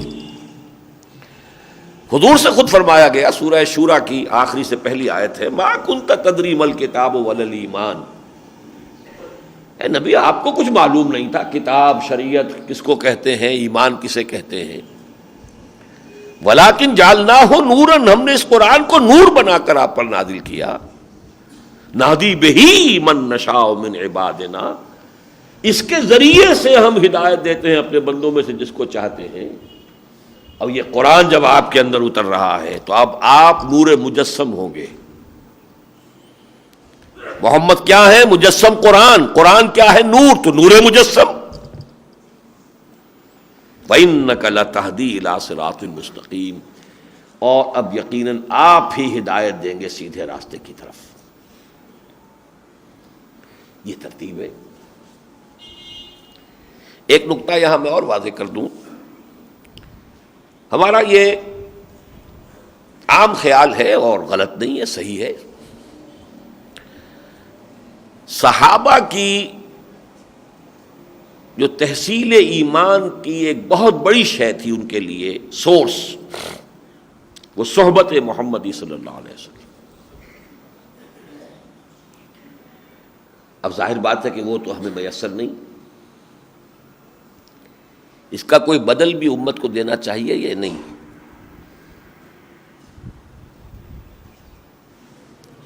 جب ہم بھی مکلف ہیں، محاسبہ تو ہمارا بھی ہوگا۔ شیطان کا نرغہ جتنا آج ہے اتنا شاید پہلے تھا بھی نہیں، جتنا غلبہ اس کا ہے، جتنا ذرائع ابلاغ سے شیطنت برس رہی ہے، چھاجوں برس رہی ہے، کوئی گھر خالی نہیں، کوئی کٹھیا خالی نہیں۔ 5 مرلے کے مکان کے اوپر بھی 1 مرلے کا اینٹینا، ڈش اینٹینا لگا ہوتا ہے۔ یہ جو ہو رہا ہے تو کوئی نہ کوئی تو بدل ہونا چاہیے۔ دیکھیے اس کے حوالے سے اس حدیث کو تو حرز جان بنا لینے کی ضرورت ہے، حرز جان۔ اور حضور نے اگر اس طرح کی باتیں بتائی ہیں صحابہ کو، کسی وجہ سے بتائی ہیں۔ فعل الحکیم لا یخلو عن الحکمہ، کسی دانا انسان کی کوئی بات بھی حکمت سے خالی نہیں ہوتی۔ یہ چیٹنگ تو نہیں تھی ایسے ہی کوئی بس خوش گپی ہو رہی ہو، معاذ اللہ ثم معاذ اللہ۔ اپنے صحابہ سے ایک سوال کرتے ہیں، ای الخلق اعجب الیکم ایمانا، ذرا مجھے بتائیے آپ لوگ کہ آپ کے نزدیک سب سے زیادہ حسین اور دل فریب، چارمنگ، فیسینیٹنگ ایمان کس مخلوق کا ہوگا؟ پہلی اٹمپٹ میں فرشتوں کا جواب تھا، صحابہ کا جواب تھا فرشتے، لیکن فرشتوں کے سامنے تو ہر چیز حقیقت ہے۔ قالوا الملائکہ قال وما لهم لا یؤمنون وهم عند ربهم، وہ کیسے ایمان نہ لائے؟ وہ تو اپنے رب کے پاس ہے، رب کے پاس پہنچ کر تو ابو جہل سے بڑا مومن کوئی نہیں ہوگا۔ تو کمال کیا ہوا؟ سیکنڈ اٹمپٹ میں ان کا فالانبیاء، پھر انبیاء کا ایمان۔ اس کو بھی آپ نے ہم کہیں گے کہ ازرہ کسر نفسی کہہ لیجیے، ایک بات سمجھانی ہے. وَمَا لَهُمْ لَا يُؤْمِنُونَ وَالْوَحْيُ يَنزِلُ عَلَيْهِمْ، وہ کیسے ایمان نہ لاتے، ان پر تو وحی نازل ہوتی ہے. تیسری اٹمپٹ میں انہوں نے کہا فَنَحْنُ، پھر ہم ہیں، ہمارا ایمان ہے. اب آپ نے جواب دیا وَمَا لَكُمْ لَا تُؤْمِنُونَ وَأَنَا بَيْنَ أَظْهُرِكُمْ، تم کیسے ایمان نہ لاتے، میں تمہارے مابین موجود ہوں. ایمان کی بھٹی کے پاس بیٹھ کر بھی ایمان نہ ملتا تو پھر. اب اس کے بعد آپ نے جواب دیا ان اعجب الخلق الی ایمانا لاخواننا الذین یاتون من بعدی یجدون صحفا فیہ کتاب اللہ فیؤمنون بما فیہا. میرے نزدیک تو سب سے حسین و جمیل اور فیسینیٹنگ اور چارمنگ ایمان میرے ان بھائیوں کا ہو لاخواننا، ہمارے ان بھائیوں کا ہوگا،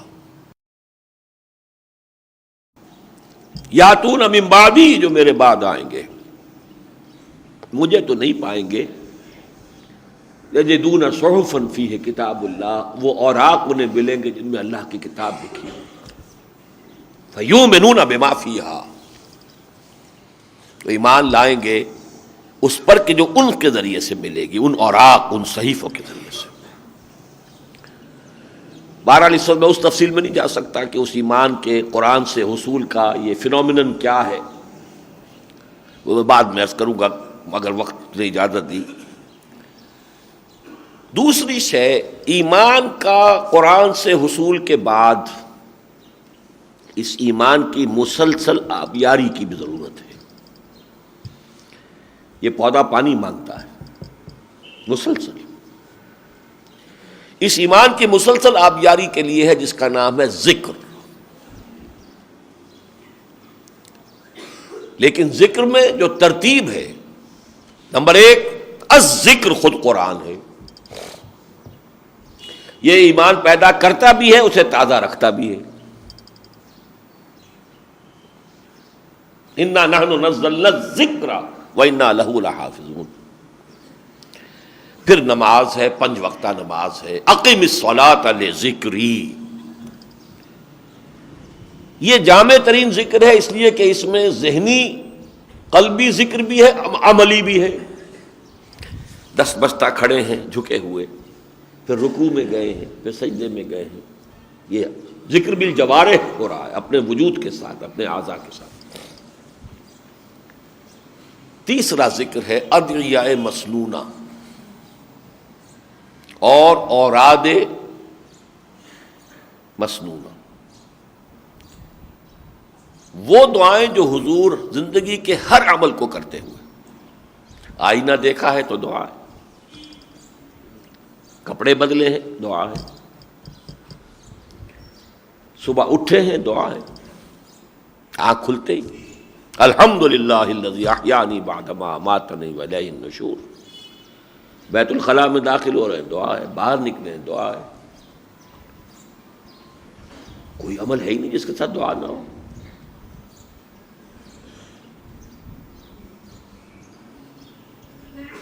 اس میں 2 نسبتیں حاصل ہو جاتی ہیں. ایک تو دعا کس سے کی جا رہی ہے؟ اللہ سے. اور دوسرے الفاظ کون سے ہیں جو مسنون ہیں محمد الرسول اللہ کے، نسبت اللہ کے ساتھ بھی قائم ہو گئی اور رسول اللہ کے ساتھ بھی قائم. اس کے ساتھ ہی کچھ اوراد بھی آپ نے سکھائے ہیں. مشہور ترین ہے یہ جس کو ہم تسبیح فاطمہ کہتے ہیں رضی اللہ تعالی عنہ. ہر نماز کے بعد 33 مرتبہ سبحان اللہ، 33 مرتبہ الحمدللہ، 33 یا 34 مرتبہ اللہ اکبر. یہ ہے تیسرے درجے پر. اگر یہ ریشو پروپورشن اور ترتیب نہیں رہے گی تب بھی کام الٹا ہو جائے گا. چوتھے درجے میں ذکر حضور سے بھی ثابت ہے.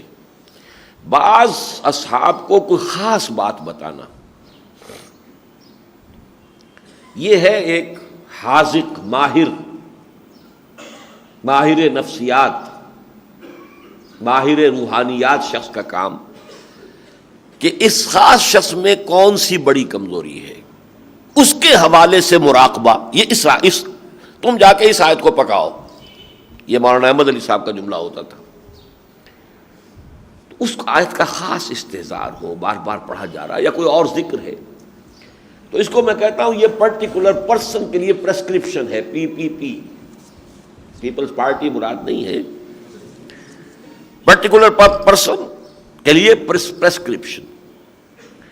اسی طرح کی کچھ چیزیں پھر ہمارے بعض جو چوٹی کے صوفیات تھے، اور وہ بہت بڑے ماہر نفسیات تھے اور ماہر روحانیات تھے، پھر انہوں نے کچھ تجویز کی جو پھر ایک نظام ڈھل گیا پورا ان کا. پابندی اب انہی کی ہو رہی ہے، حالانکہ وہ چیز ہونی چاہیے پرٹیکولر پرسن، پرٹیکولر زمانے، پرٹیکولر دور کی چیز.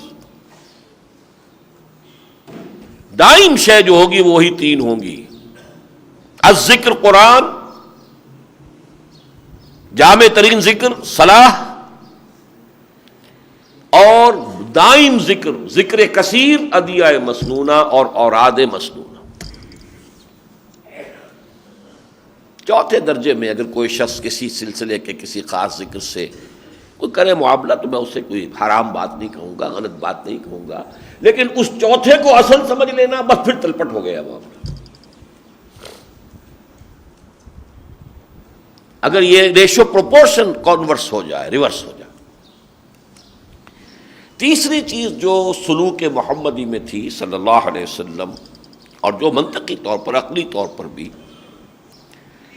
علاج بالمثل یا علاج بالضد، کیا کہیں گے اس کو، مرغوبات نفس، نفس کو کچلنے کے لیے مرغوبات نفس کی کمی کرنا اور مخالفت نفس کرنا. اسی کے لیے لفظ ریاضت ہے، ریاضی، ریاضت.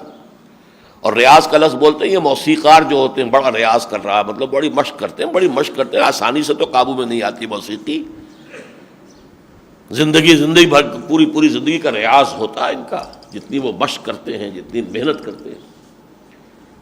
تو یہ تزکیہ نفس کے لیے یا مخالفت نفس کے لیے ریاضت وہ کہ جو نفس پر شاق گزرے، وہ ایک تو ہے عبادات کے ذریعے سے. روزہ، نفس کھانے کو مانگ رہا ہے، پانی مانگ رہا ہے، مخالفت نفس. افطار کر کے تو اب طبیعت زیادہ بھاری ہو گئی ہے، سو جانے کو جی چاہتا ہے، کھڑے ہو تراویح، مخالفت نفس. رات کا پچھلا پہر ہوتا ہے سب سے گہری نیند کا، اس وقت اٹھو، توڑو اس کو، کچھ لو. ان ناشئۃ اللیل ہی اشد وطئا.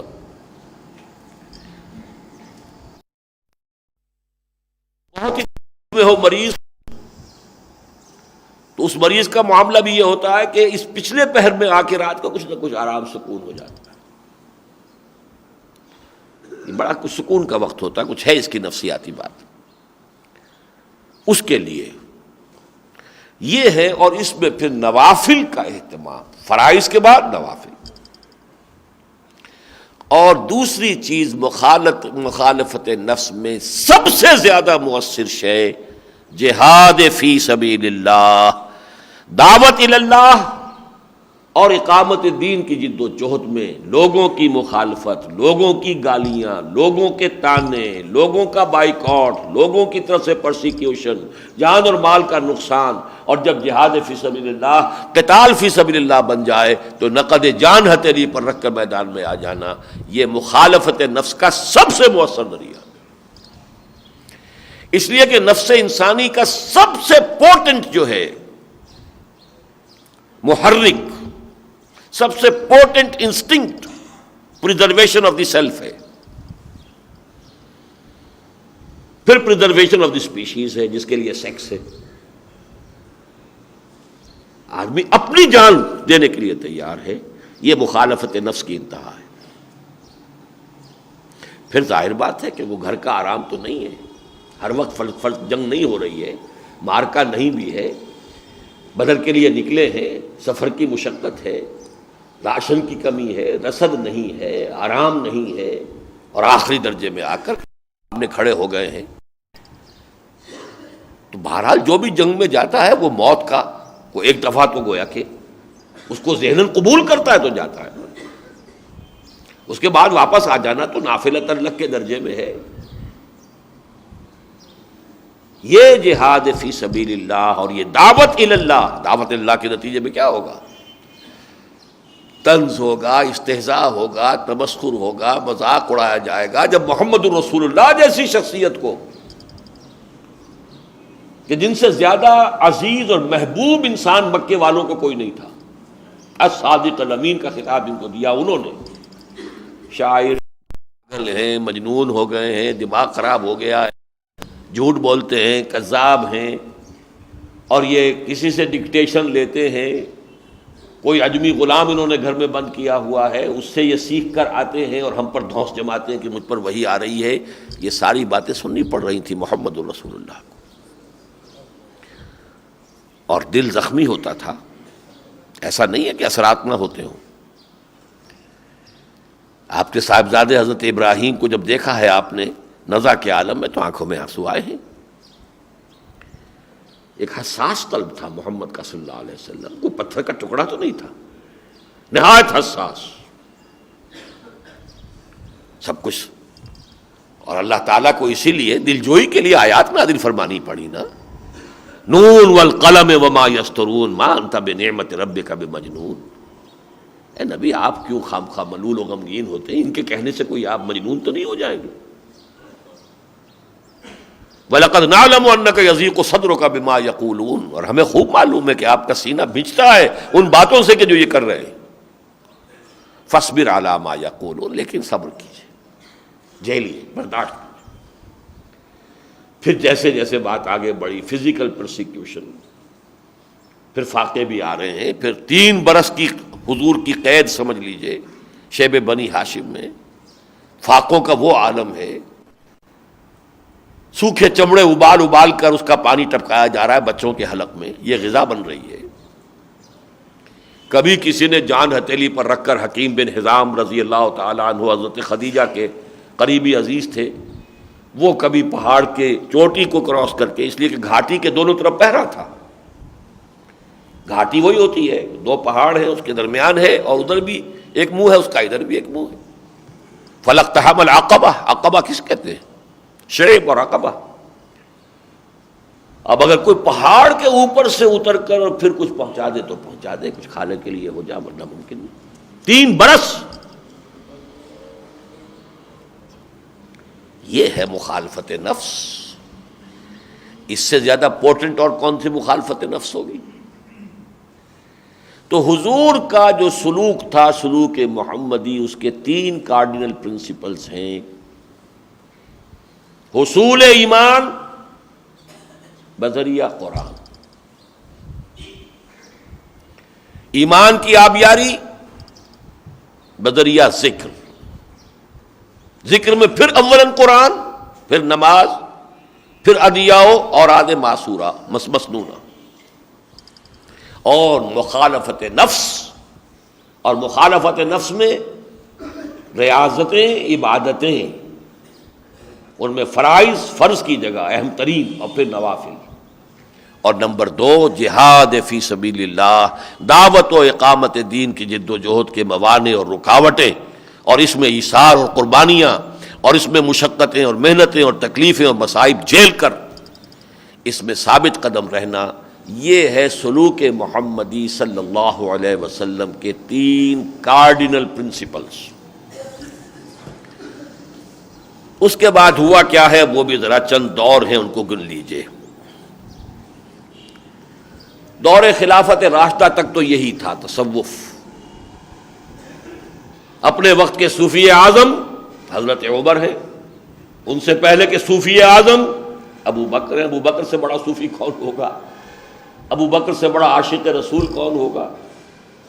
ابو بکر سے بڑا غیر انبیاء میں عارف، اللہ کا جاننے والا عارف کون ہوگا؟ اب چونکہ یہ ساری اصطلاحات ہم ان کے لیے استعمال ہی نہیں کرتے تو ہم نے وہ ایک کیٹیگری علیحدہ رکھی، وہ تو صحابہ ہے. صحابہ تو ہے، لیکن صحابہ ہونے کا مطلب کیا ہے؟ سب سے بڑے عارف باللہ وہی تھے، سب سے بڑے عاشق رسول وہی تھے، سب سے بڑے باصفا قلب کے صفائی والے وہی تھے، سب سے زیادہ مخلص وہی تھے، سب سے بڑے صوفی وہی تھے۔ یہ تو دور وہ تھا جس میں ہمارے ہاں وحدت تھی، توحید کی وہ وحدت کی یہ شان بھی کہ قیادت جو تھی مسلمانوں کی، سیاسی قیادت، علمی قیادت، روحانی قیادت ایک ہی جگہ پر۔ اس کے بعد خلافت راشدہ کے بعد یہ قیادت کی تقسیم ہونی شروع ہوئی۔ پہلے سنویت آئی، دینی علیحدہ، سیاسی علیحدہ۔ سیاسی تو اب عصبیت کے بل پر چلے گا، کوئی قبائلی عصبیت حکومت کے پیچھے ہو تو حکومت مضبوط ہوگی، لہذا معاملہ ڈائیکاٹمی، سنویت آ گئی۔ کچھ آگے چل کر اب علم دینی لوگوں کے اندر بھی کچھ لوگوں میں وہ تصوف کی طرف، صفائے قلب کی طرف، حصول معرفت کی طرف، تزکیہ نفس کی طرف زیادہ توجہ ہو گئی۔ کچھ کی زیادہ توجہ علم ہے، تفسیر ہے، فقہ ہے، حدیث ہے، علم کلام اس کی طرف ہو گئی۔ ہوتے ہوتے ہماری امت کی قیادت میں توحید کی بجائے تثلیث آ گئی۔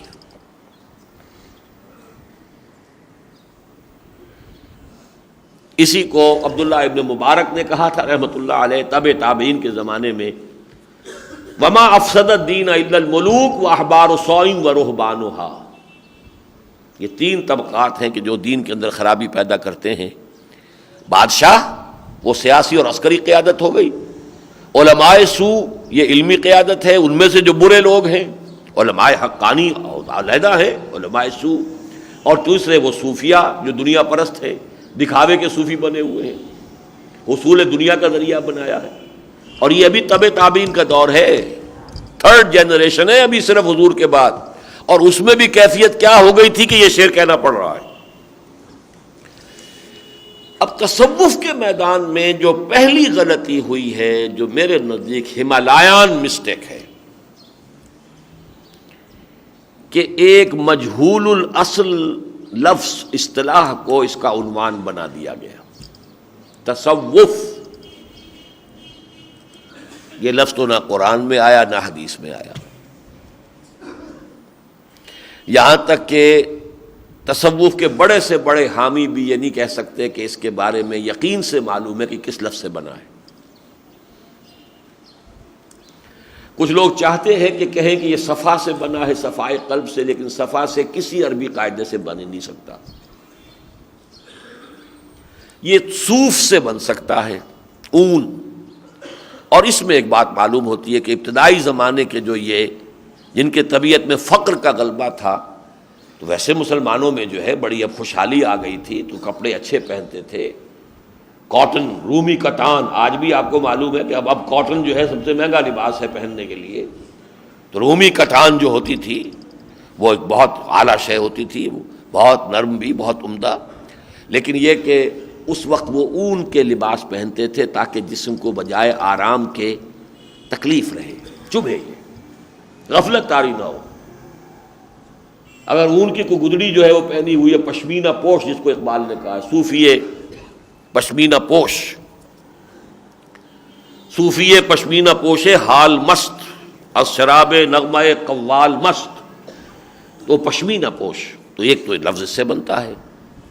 یا ایک اور خیال ہے کہ یہ اصل میں یونان کا جب تہذیب آئی ہے، ثقافت آئی ہے، تو صوفی، یہ صوفی کا لفظ جو ہے یونانی زبان میں حکمت کے لیے ہے، تھیوسوفی، فلسفی،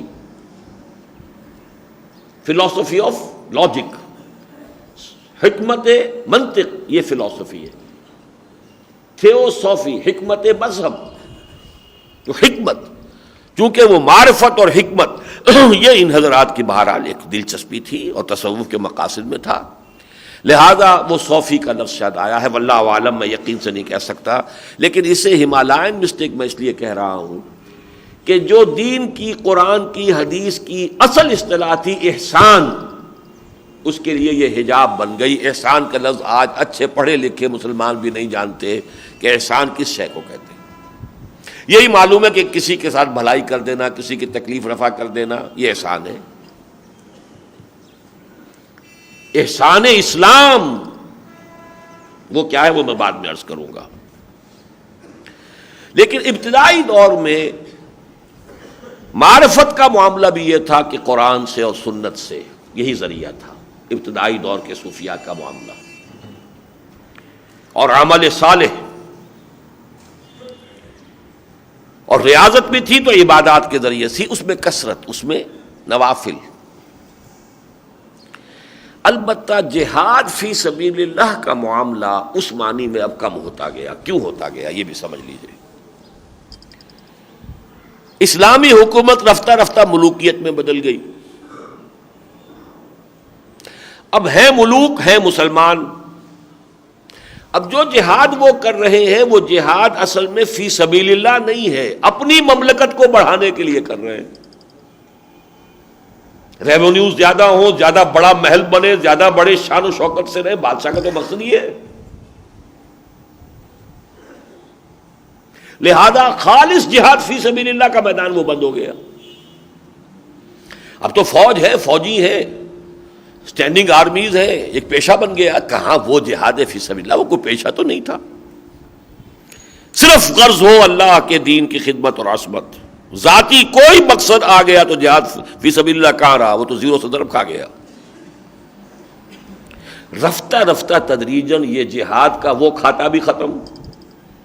وہ تو بادشاہوں کی سول سروس ہے، ملٹری سروس ہے بادشاہوں کی، اور اس کا حاصل کیا ہے؟ زیادہ بڑی بادشاہت۔ پھر یہ کہ مسلمان آپس میں لڑ رہے۔ دوسرے یہ کہ اندرون اپنے دارالاسلام میں چونکہ حکمران مسلمان ہیں اور وہ کفر کا حکم نہیں دے رہے، لہذا جہاد ان کے خلاف بھی نہیں ہو سکتا، خروج ان کے خلاف بھی نہیں ہو سکتا۔ لہذا جہاد والا حصہ جو تھا سلوک محمدی کا وہ زیرو ہو گیا۔ اب جب ایک طرف سے زیرو ہوگا تو دوسری طرف زیادہ بڑھے گا۔ اب رفتہ رفتہ سارا زور ریاضتوں پر، مراقبوں پر، اندر ہی اندر چکی پیسنا اپنے اندر، یہی رہ جائے گا۔ رگڑے جاؤ اپنے آپ کو، رگڑے جاؤ اپنے آپ کو، رگڑے جاؤ، اور ذکر اور ضربے اور مراقبے، اس لیے کہ وہ اصل جو تھا میدان مجاہدے کا، وہ باہر کا میدان تو بند ہو گیا۔ دارالاسلام میں کیا کریں؟ یہ تو مسلمان حکمران ہیں، اور بہرحال اسلامی قانون تو نافذ ہے، خطیب ہے، قاضی ہے، مفتی ہے، سب کچھ ہے۔ ہاں بھائی فاسق ہیں، فاجر ہیں، ہوا کریں، وہ اللہ کے ہاں اپنا جواب دے لیں گے۔ باہر کا معاملہ ہے تو وہ بھی ایک دور تک تو رہا۔ عبداللہ ابن مبارک رحمۃ اللہ علیہ تک تو یہ تھا کہ وہ یہ کرتے تھے، 6 مہینے چلے جاتے تھے۔ اس وقت تک ابھی جو میں نے کہا کہ ہندوستان میں بھی جو اسلام آیا تو ابھی اس اسلام کے اندر وہ اصل جذبہ باقی تھا، خالص جو بھی دور نبوی اور دور خلافت راشدہ کی حد تک نہ سمجھیے، انٹینسٹی وہ نہ سمجھیے، کچھ تو تھا نا۔ آخر خود محمد ابن قاسم اتنی چھوٹی عمر میں اتنا نیک اور پارسا انسان، لیکن ہوتے ہوتے تو وہ صورتحال بھی بدل گئی۔ تو گویا کہ سلوک محمدی کا ایک کھاتا بند، تو اب سارا زور ریاضتوں پر ہوگا، عبادتوں پر ہوگا، نوافل پر ہوگا، اذکار پر ہوگا، مراقبوں پر ہوگا۔ تو کمپنسیٹ کرنے کے لیے ایک گوشے کو دوسرے گوشے کو آؤٹ آف پروپورشن بڑھانا پڑا۔ اسی کو میں اس طرح تعبیر کیا کرتا ہوں کہ اگر فرض کیجئے کہ کوئی درخت آپ یہاں لگا دیں،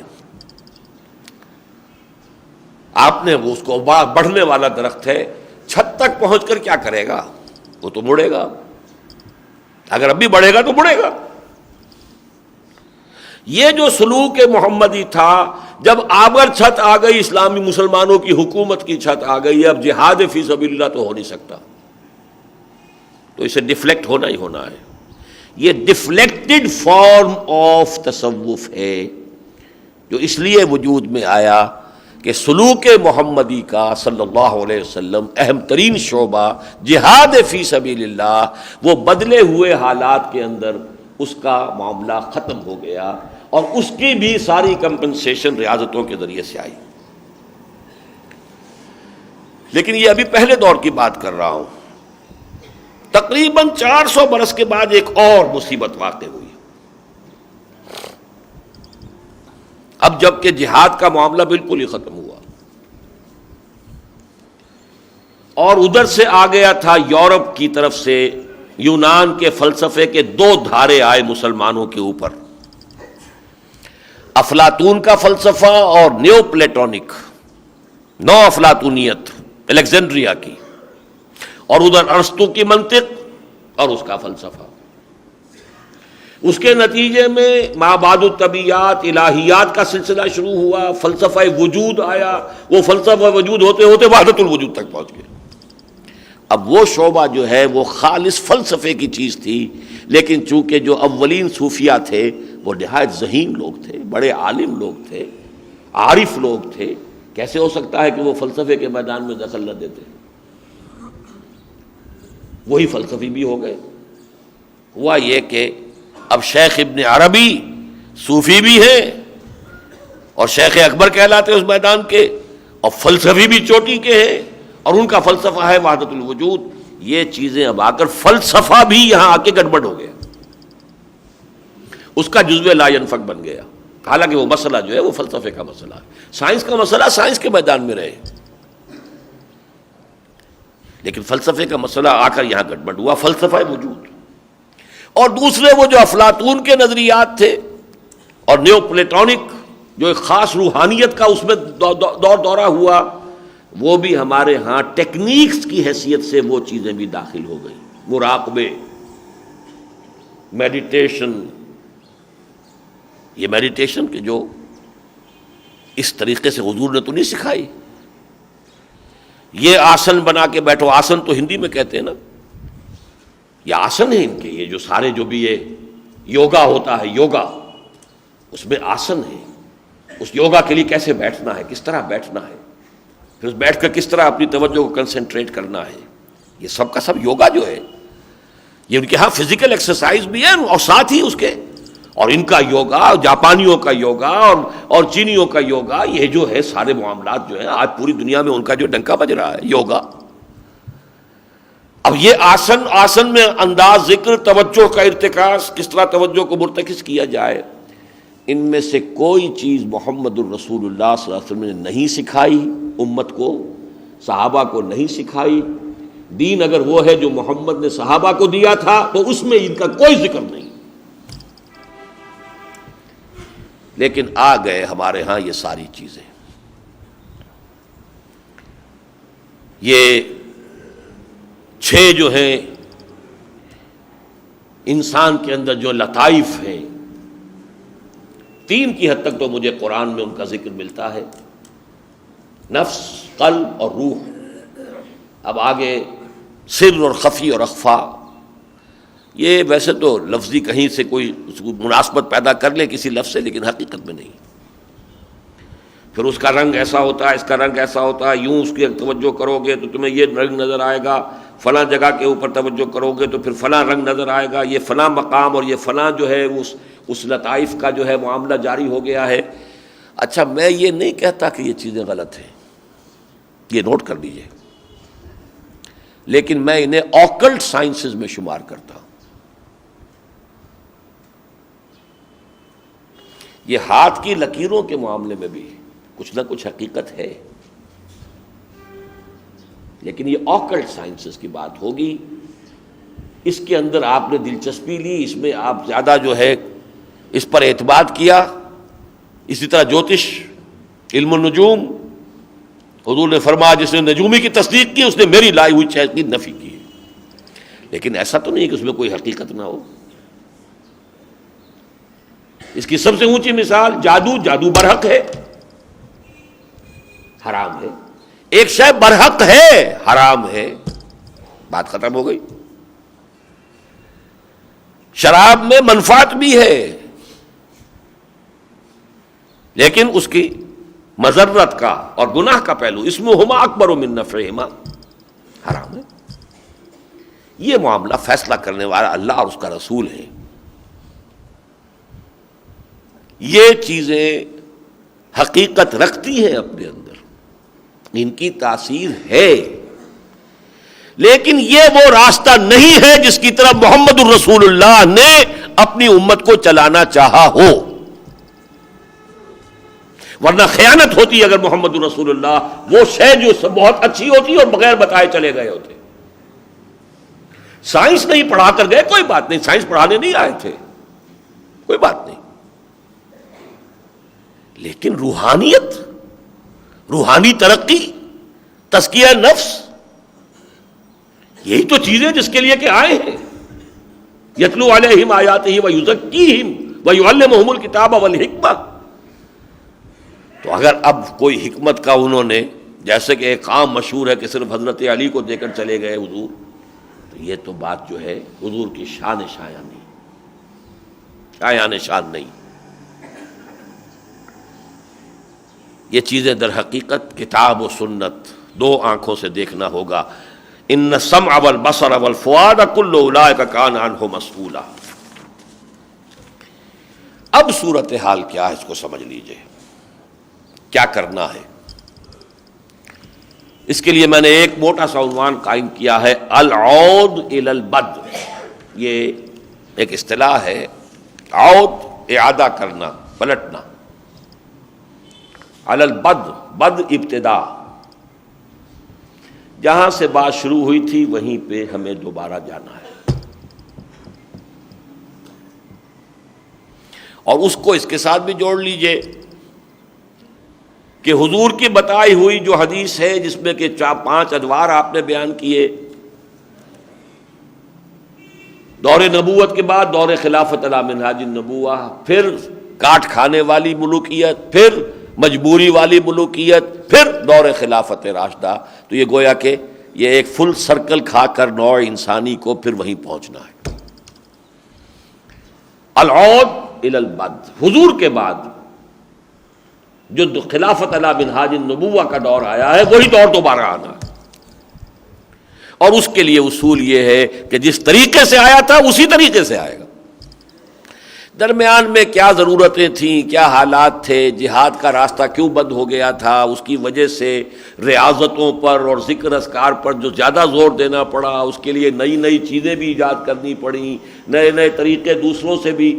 ان کی نیت پہ کسی کی شک نہیں ہے، ہمیں اپنے زمانے کے حالات کے تقاضوں کے مطابق انہوں نے کیا، لیکن اب امر حال بدل گیا ہے، اب زمانے کا تقاضا بدل گیا ہے۔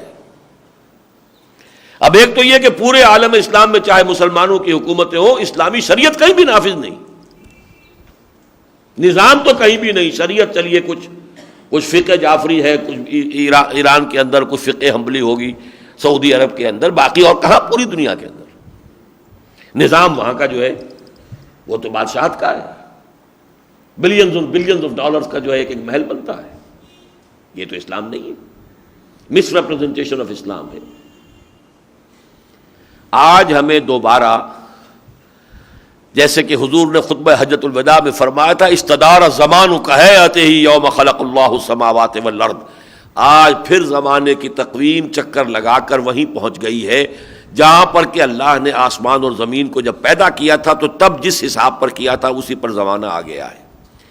یعنی اشہر حرم کو آگے پیچھے کرتے رہے تھے قریش، تو اس سے جو یہ کیلنڈر جو ہے اپنی جگہ سے ہٹ گیا تھا، لیکن یہ کہ ہٹتے ہٹتے ہٹتے ہٹتے یہ چکر کھا کے اب جو حج ہوا ہے سن 10 ہجری کے اندر، آپ نے فرمایا کہ ٹھیک کیلنڈر جو ہے جو اس دن کا کیلنڈر ہے جس دن کا میں اللہ نے آسمان و زمین کی تخلیق کی ہے، اسی کیلنڈر پر آ گیا، اس وقت سے اب تک چلا آ رہا اللہ کے فضل سے۔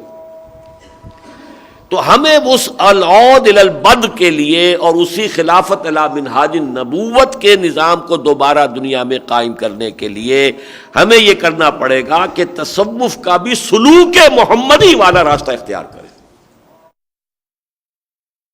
اسی طرح وہی جس کی طرح میں بیان کر چکا ہوں، ایمان نظریہ قرآن، ذکر اولا قرآن کے ذریعے، پھر نماز اور ادعیہ اور عاد مسنونہ کے ذریعے، ریاضت عبادات کے ذریعے، اور اس میں فرض کی اہمیت، اور اصل مخالفت نفس ایثار، قربانی، انفاق، مال لگاؤ، اپنی اسٹینڈرڈ آف لیونگ کو کم کرو اور کم کرو اور کم کرو، ایثار کرو، انفاق کرو، خرچ کرو، لگاؤ، وقت لگاؤ، وقت لگاؤ گے تو آمدنی کم ہوگی، اور جو بھی آمدنی ہے اس میں سے بھی لگاؤ، اس میں سے بھی خرچ کرو۔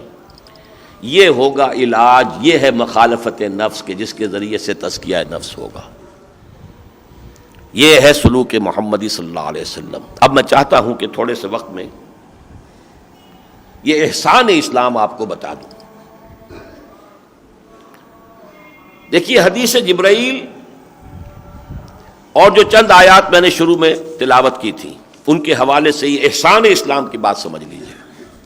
سلوک محمدی تک تو ہم پہنچ گئے صلی اللہ علیہ وسلم، لیکن چونکہ یہ لفظ یا یہ اصطلاح اس اعتبار سے قرآن حدیث میں تو نہیں آئی ہے، قرآن اور حدیث میں کون سی اصطلاح آئی ہے؟ میرا اصول یہ ہے کہ کوئی مروجہ اصطلاح کو تو آپ استعمال کیجئے شروع میں بات کو سمجھانے کے لیے۔ سلوک کا لفظ سب کو معلوم ہے، طریقت کا لفظ معلوم ہے، اس کو استعمال کیجئے۔ سلسلے کا لفظ تھا، سید صاحب نے، سید احمد بریلوی نے سلسلہ محمدیہ کہہ دیا، سلسلہ چشتیہ، سلسلہ قادریہ، سلسلہ نقشبندیہ، سلسلہ سہروردیہ، سلسلہ محمدیہ۔ چلیے، تاکہ وہ جو ذہنوں کے اندر ایک بات بیٹھی ہوئی ہے ابلاغ اسی کے حوالے سے ہو جائے۔ اس لیے پہلے میں لایا ہوں تصوف سے سلوک محمدی تک، لیکن سلوک محمدی بھی قرآن کی اصطلاح نہیں ہے، سلسلہ محمدی بھی قرآن کی اصطلاح نہیں ہے۔ قرآن کی اصطلاح کیا ہے؟ اس کے لیے ایک تو دیکھیے یہ جو میں نے شروع میں آیت آپ کو سنائی، سورۃ النساء کی آیت نمبر 136 ہے، یا ایھا الذین آمنوا آمنوا باللہ ورسولہ والکتاب الذی نزل علی رسولہ والکتاب الذی انزل من قبل۔ اے ایمان والو، ایمان لاؤ اللہ پر اور اس کے رسول پر۔ اس سے صرف ایک بات اس وقت نکال لیجئے، جیسے کہ ہم الجبرے کے سوالات حل کرتے تھے، ایک نتیجہ نکل گیا، ایک لگا لیا وہاں، دوسرا یہ ہوا، اب پھر ایک اور دو کو جمع کریں گے، نتیجہ نکالیں۔ ایمان کے بہت سے مراتب ہیں، بہت سے مراحل ہیں۔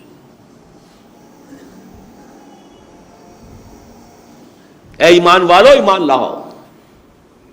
کسی درجے میں ایمان تمہیں حاصل ہے تبھی تو کہا جا رہا ہے ایمان والو، لیکن کسی درجے میں حاصل نہیں ہے، ایمان لاؤ۔ اب اس کو واضح کیا سورہ حجرات میں۔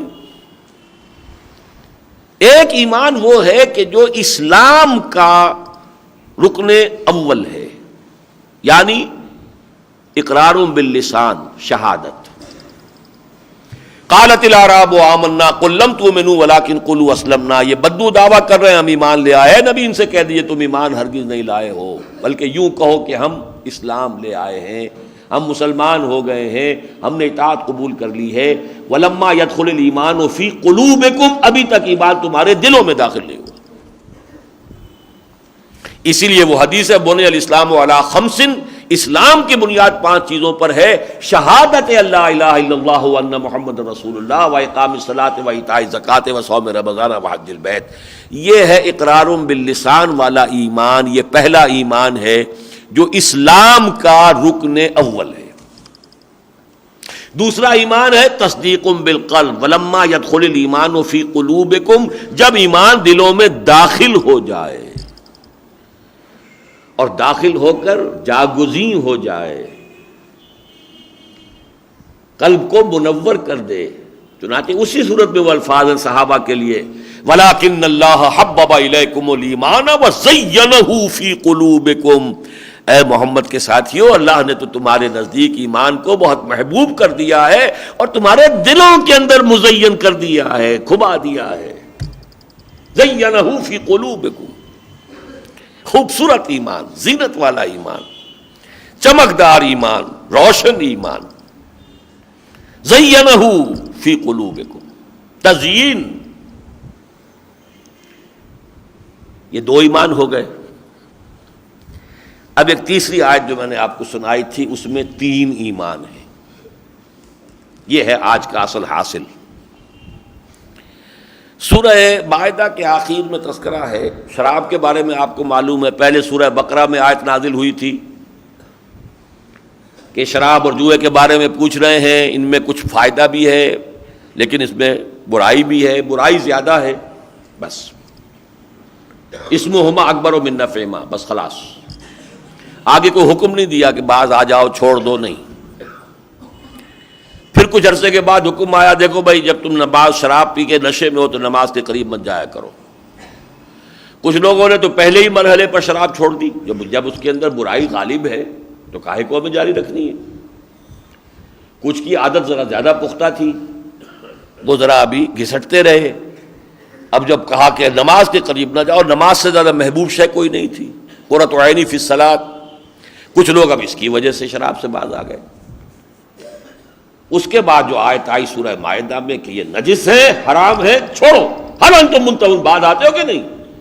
پہلے دو اشاروں سے بات تمہاری سمجھ میں نہیں آئی ہے. فہل انتم منتہون. اب بڑی تشویش پیدا ہو گئی لوگوں کو، کیونکہ ایک طرح سے ڈانٹ پڑ گئی نا کہ یہ ہم تو اتنے عرصے تک پیتے رہے اور ہے شے نجس. تو ہمارے تو آج کی اصطلاح میں کہوں گا کہ ہمارے تو ایک ایک سیل کے اندر نجاست بیٹھ گئی جسم کے. ہم کیسے پاک ہو سکتے ہیں؟ اس پر جو تشویش پیدا ہوئی ہے اس کے ازالے کے لیے یہ آیت نازل ہوئی ہے سورہ مائدہ کی آیت نمبر 94.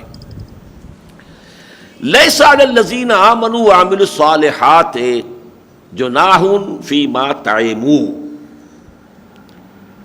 جو لوگ ایمان اور عمل صالح کے راستے پر چل رہے ہیں، چلتے آ رہے ہیں، جس وقت جو تقاضا آ گیا پورا کر دیا.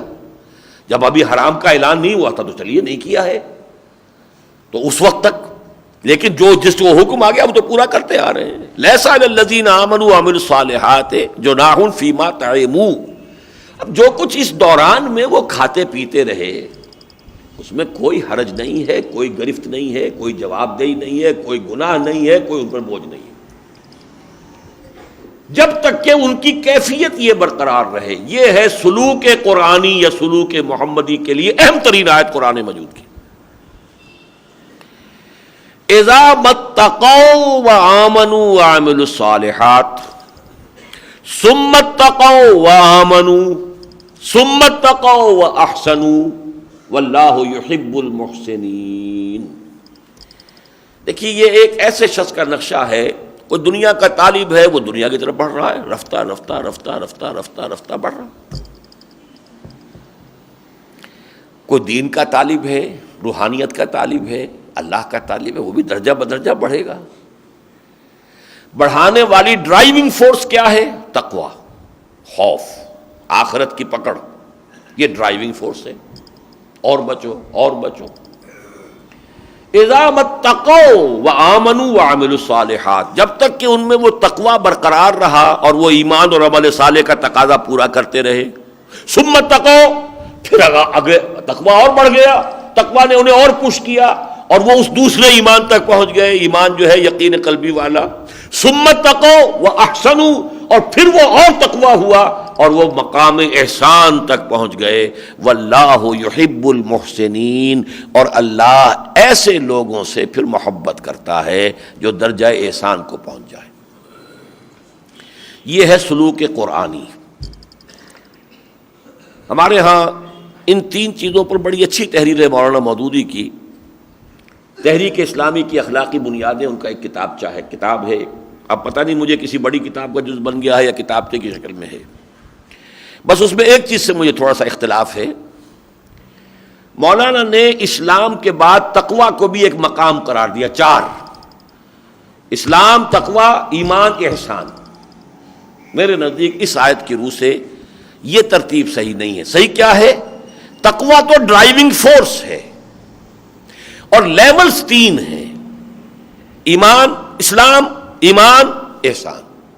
تقوی، پھر تقوی، پھر تقوی.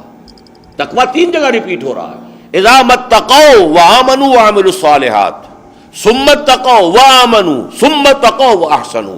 تقوی تو ڈرائیونگ فورس ہے، پش کر رہا ہے انسان کو. اگر طلب دنیا آپ کے اندر گہری ہے، آپ بڑھتے چلے جائیں گے، بڑھتے چلے جائیں گے، بڑھتے چلے جائیں گے. شہرت کی طلب زیادہ ہے، اسی میں بڑھتے چلے جائیں گے، ترقی ہوگی. اقتدار چاہیے، اسی میں محنت کریں گے، چلیے کہیں نہ کہیں تو کچھ نہ کچھ تو ملے گا. اگر اللہ چاہیے تو ملے گا. بڑھو، لیکن بڑھو گے کیسے؟ ایک دم نہیں. اذا متقوا وآمنوا وعملوا الصالحات ثم اتقوا وآمنوا. اب دیکھیے یہ ایمان دو ہو گئے. یا ایھا الذین آمنوا آمنوا باللہ ورسولہ ثم اتقوا، پھر اور تقوی بڑھا، واحسنوا، پھر مقام احسان پر آ گئے. واللہ یحب المحسنین، یہ محبوبیت کا مقام ہے.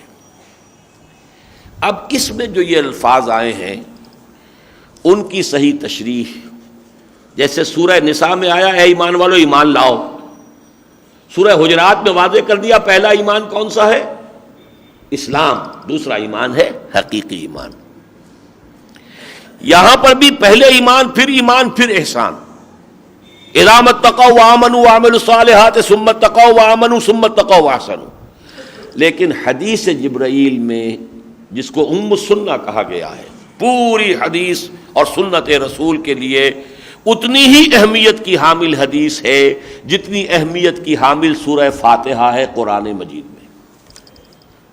ام القرآن، اساس القرآن سورہ فاتحہ. ام السنہ حدیث جبرائیل.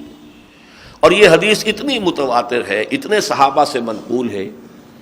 حضرت عمر سے جو روایت ہے اس کی وہ مسلم شریف میں ہے، حضرت ابو ہریرہ سے جو ہے وہ بخاری شریف میں ہے، پھر حضرت عبداللہ ابن عباس سے ہے، عبداللہ ابن عمر سے ہے، اور لوگوں سے ہے. یہ حدیث بڑی ہی بہت مشہور، اور تھوڑا تھوڑا سا ایک ہی شخص جو ہے، چند آدمی ایک واقعے کو دیکھیں گے وہ بیان کر رہے ہیں وہ بیان کر رہے ہیں، تھوڑا تھوڑا فرق واقع ہو جائے گا، لفظی فرق ہے اور ہوگا وہ، کیونکہ لفظاً تو محفوظ قرآن ہے، حدیث محفوظ ہے معنن، لفظاً نہیں.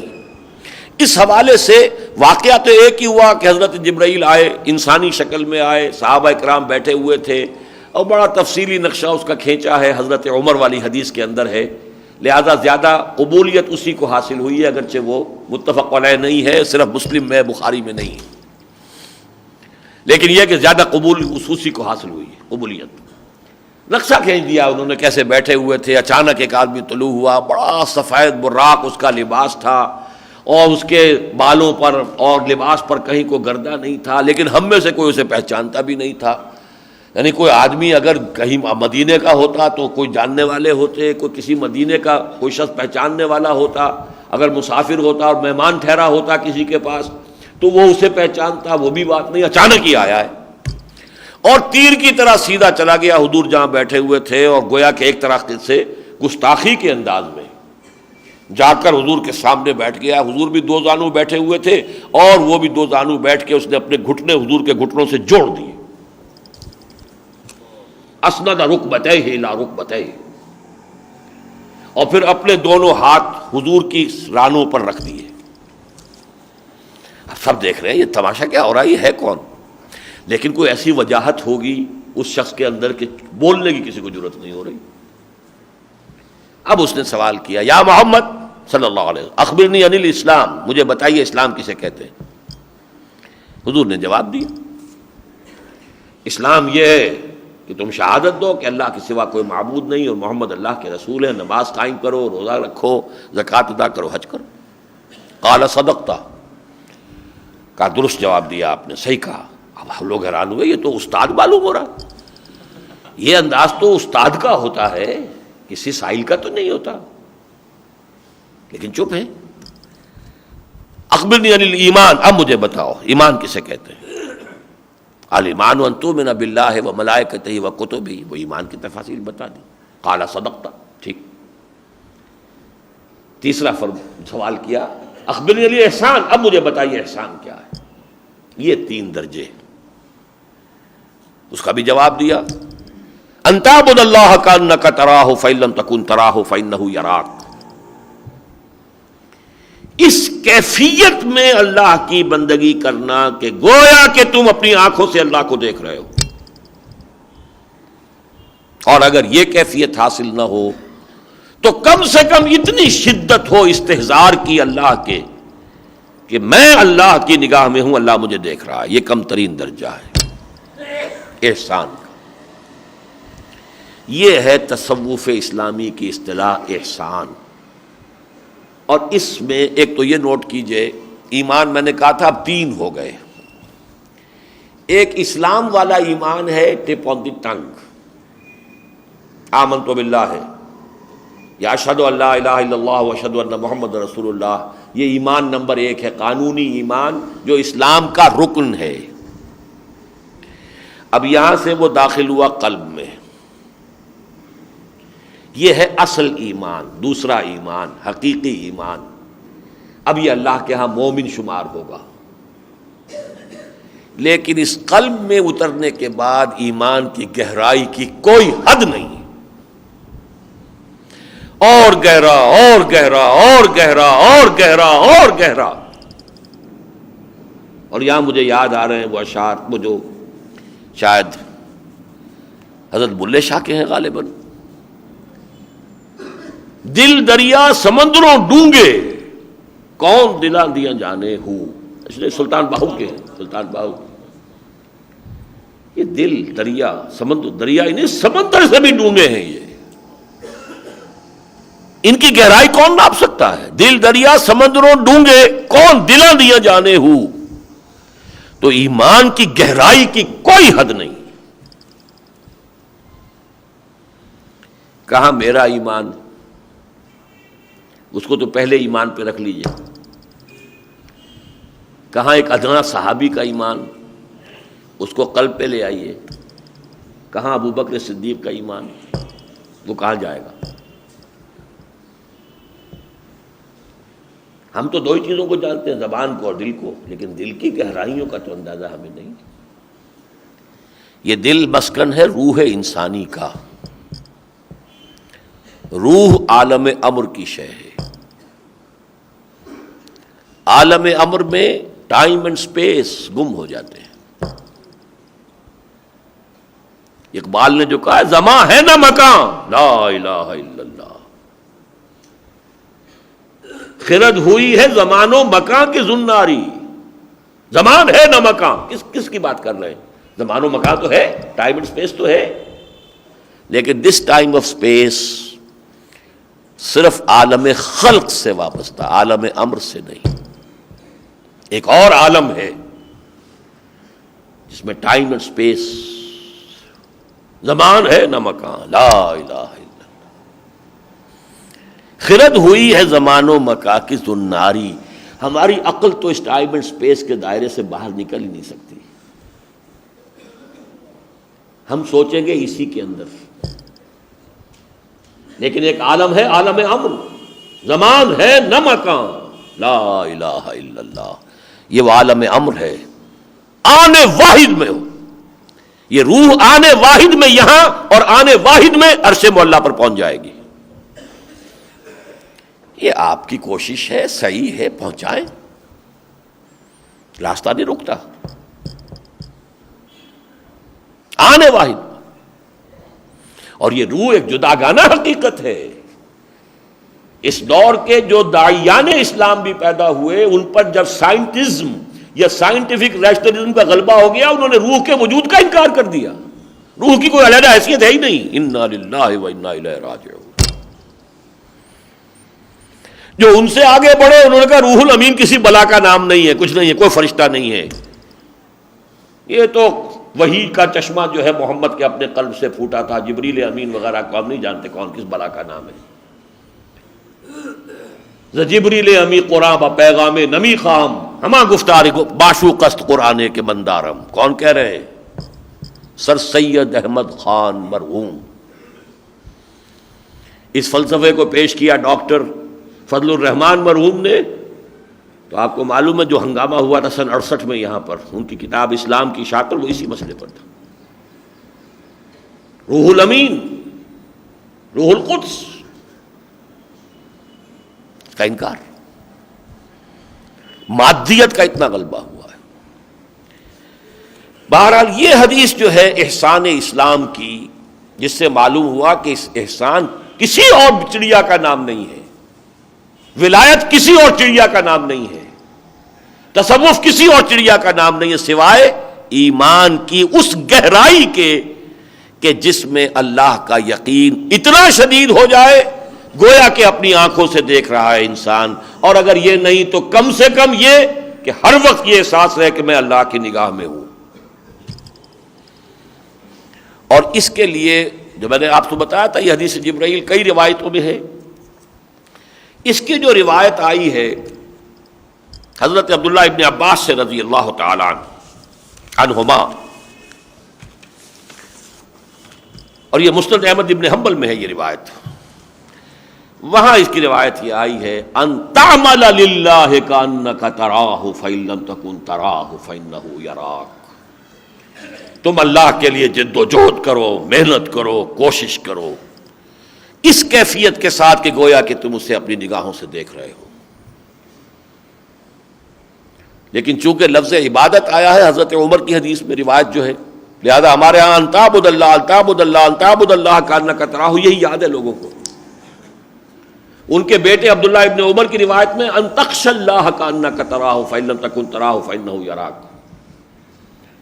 اور جو حبر الامہ عبداللہ ابن عباس رضی اللہ تعالی عنہما جو کہہ رہے ہیں ان تعمل للہ کانک تراہ فإن لم تکن تراہ فإنہ یراک، اللہ کے لیے محنت کرو، جد و جہد کرو، کوشش کرو. یہ وہی دعوت دین اور اقامت دین کی جد و جہد میں عمل للہ، اللہ کے لیے محنت، اللہ کے لیے مشقت، اللہ کے لیے جد و جہد، اللہ کے لیے قربانی، اللہ کے لیے ایثار، اللہ کے لیے تکلیفیں جھیلنا، یہاں تک کہ اللہ کے لیے جان تک دینے کے لیے تیار ہو جانا. یہ ہے احسان اسلام.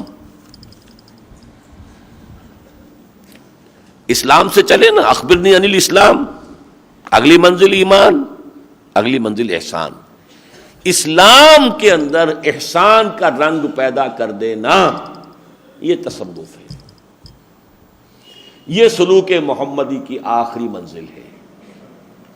چنانچہ ایک جو آیت میں نے آپ کو، ایک حدیث میں آپ کو سناتا ہوں جس سے یہ لفظ احسان اسلام اب میں اس انداز میں اختیار کر رہا ہوں. حدیث ہے متفق علیہ، بخاری اور مسلم دونوں کے نزدیک حدیث صحیح ہے، اور اس سے اونچا کوئی مرتبہ جو ہے حدیث کا سند کے اعتبار سے نہیں ہے.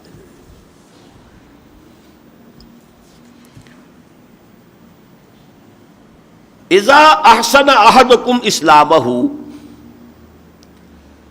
جب تم میں سے کوئی شخص اپنے اسلام کا احسان کر لے، اسلام کو نہایت خوبصورت بنا لے.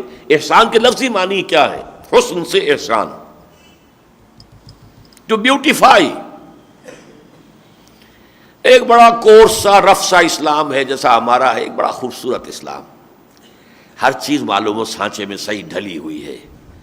نماز ہے تو بہترین سانچے میں ڈھلی ہوئی، محمد الرسول اللہ کی نماز کے سانچے میں ڈھلی ہوئی. اطوار ہیں، عادات ہیں، چلنے کا انداز ہے تو وہ بھی اسی سانچے میں ڈھلا ہوا. تو احسان اسلام، ایک حدیث میں آتا ہے اگر تمہیں کسی کو قتل کرنا ہو، اب ظاہر بات ہے جلاد ہے، اس کا تو کام ہے، اسے تو گردن اڑانی ہے. اذا قتلتم فاحسنوا القتلۃ، تو خوبصورت طریقے سے قتل کیا کرو.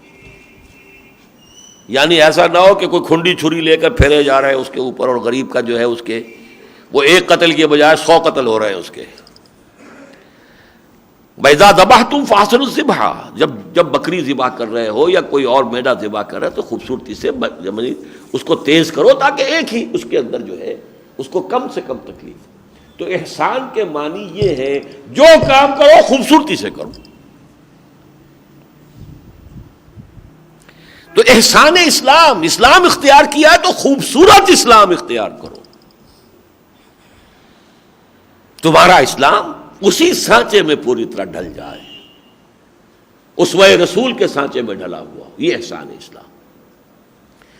تو من احسن احدکم اسلامہ، اذا احسن احدکم اسلامہ، جب تم میں سے کوئی شخص اپنے اسلام کو احسان کے درجے تک لے آتا ہے تو کیا ہوتا ہے؟ فَكُلُّ حَسَنَةٍ يَعْمَلُهَا تُكْتَبُ لَهُ بِعَشْرِ أَمْثَالِهِ إِلَىٰ 700 ضِعْفٍ. تو ہر نیکی جو وہ کرتا ہے وہ لکھی جاتی ہے اس کے ہاں، اس کے حساب میں 10 گنا کم سے کم اور 700 گنا تک. اب یہ احسان ہو رہا ہے کس درجے میں آپ نے وہ کام خوبصورتی سے ادا کیا. نماز ادا کی تو کتنی خوبصورتی سے ادا کی. آپ 10 گنا 10 نمازوں کا ثواب بھی لے جا سکتے ہیں، 700 نمازوں کا ثواب بھی لے جا سکتے ہیں۔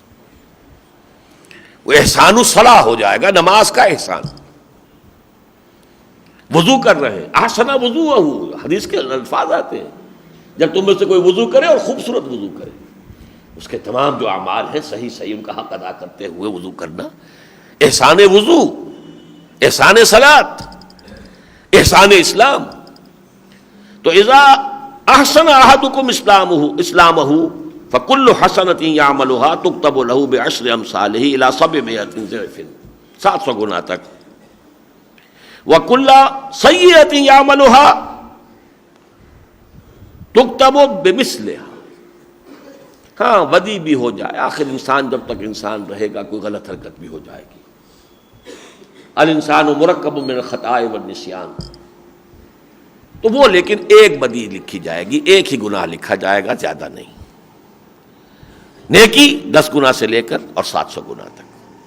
تو یہاں اس حدیث میں جو اصل مضمون تھا، احسن اسلامہ، احسان اسلام، یہ ہے اس تصوف کے مقصود کے لیے قرآن کی اور حدیث کی اصطلاح۔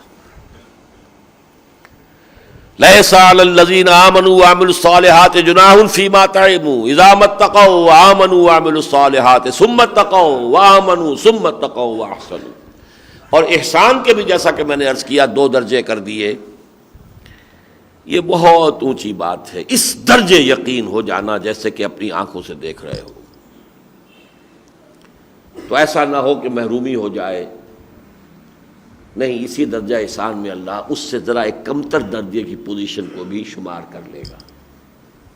فَإِن لَمْ تَكُن تَرَاهُ فَإِنَّهُ يَرَاكَ، کم سے کم یہ کیفیت ہو، مستحضر رہے ہر وقت، I am in his presence، وہ موجود ہے، مجھے دیکھ رہا ہے ہر وقت، اس سے غفلت نہ ہونے پائے۔ جب یہ یقین ہو جائے اللہ مجھے دیکھ رہا ہے، یقین ہو، گناہ کیسے سرزد ہوگا؟ کنسٹیبل کھڑا ہوتا ہے چوک میں تو گاڑی ٹھیک جگہ رک جاتی ہے،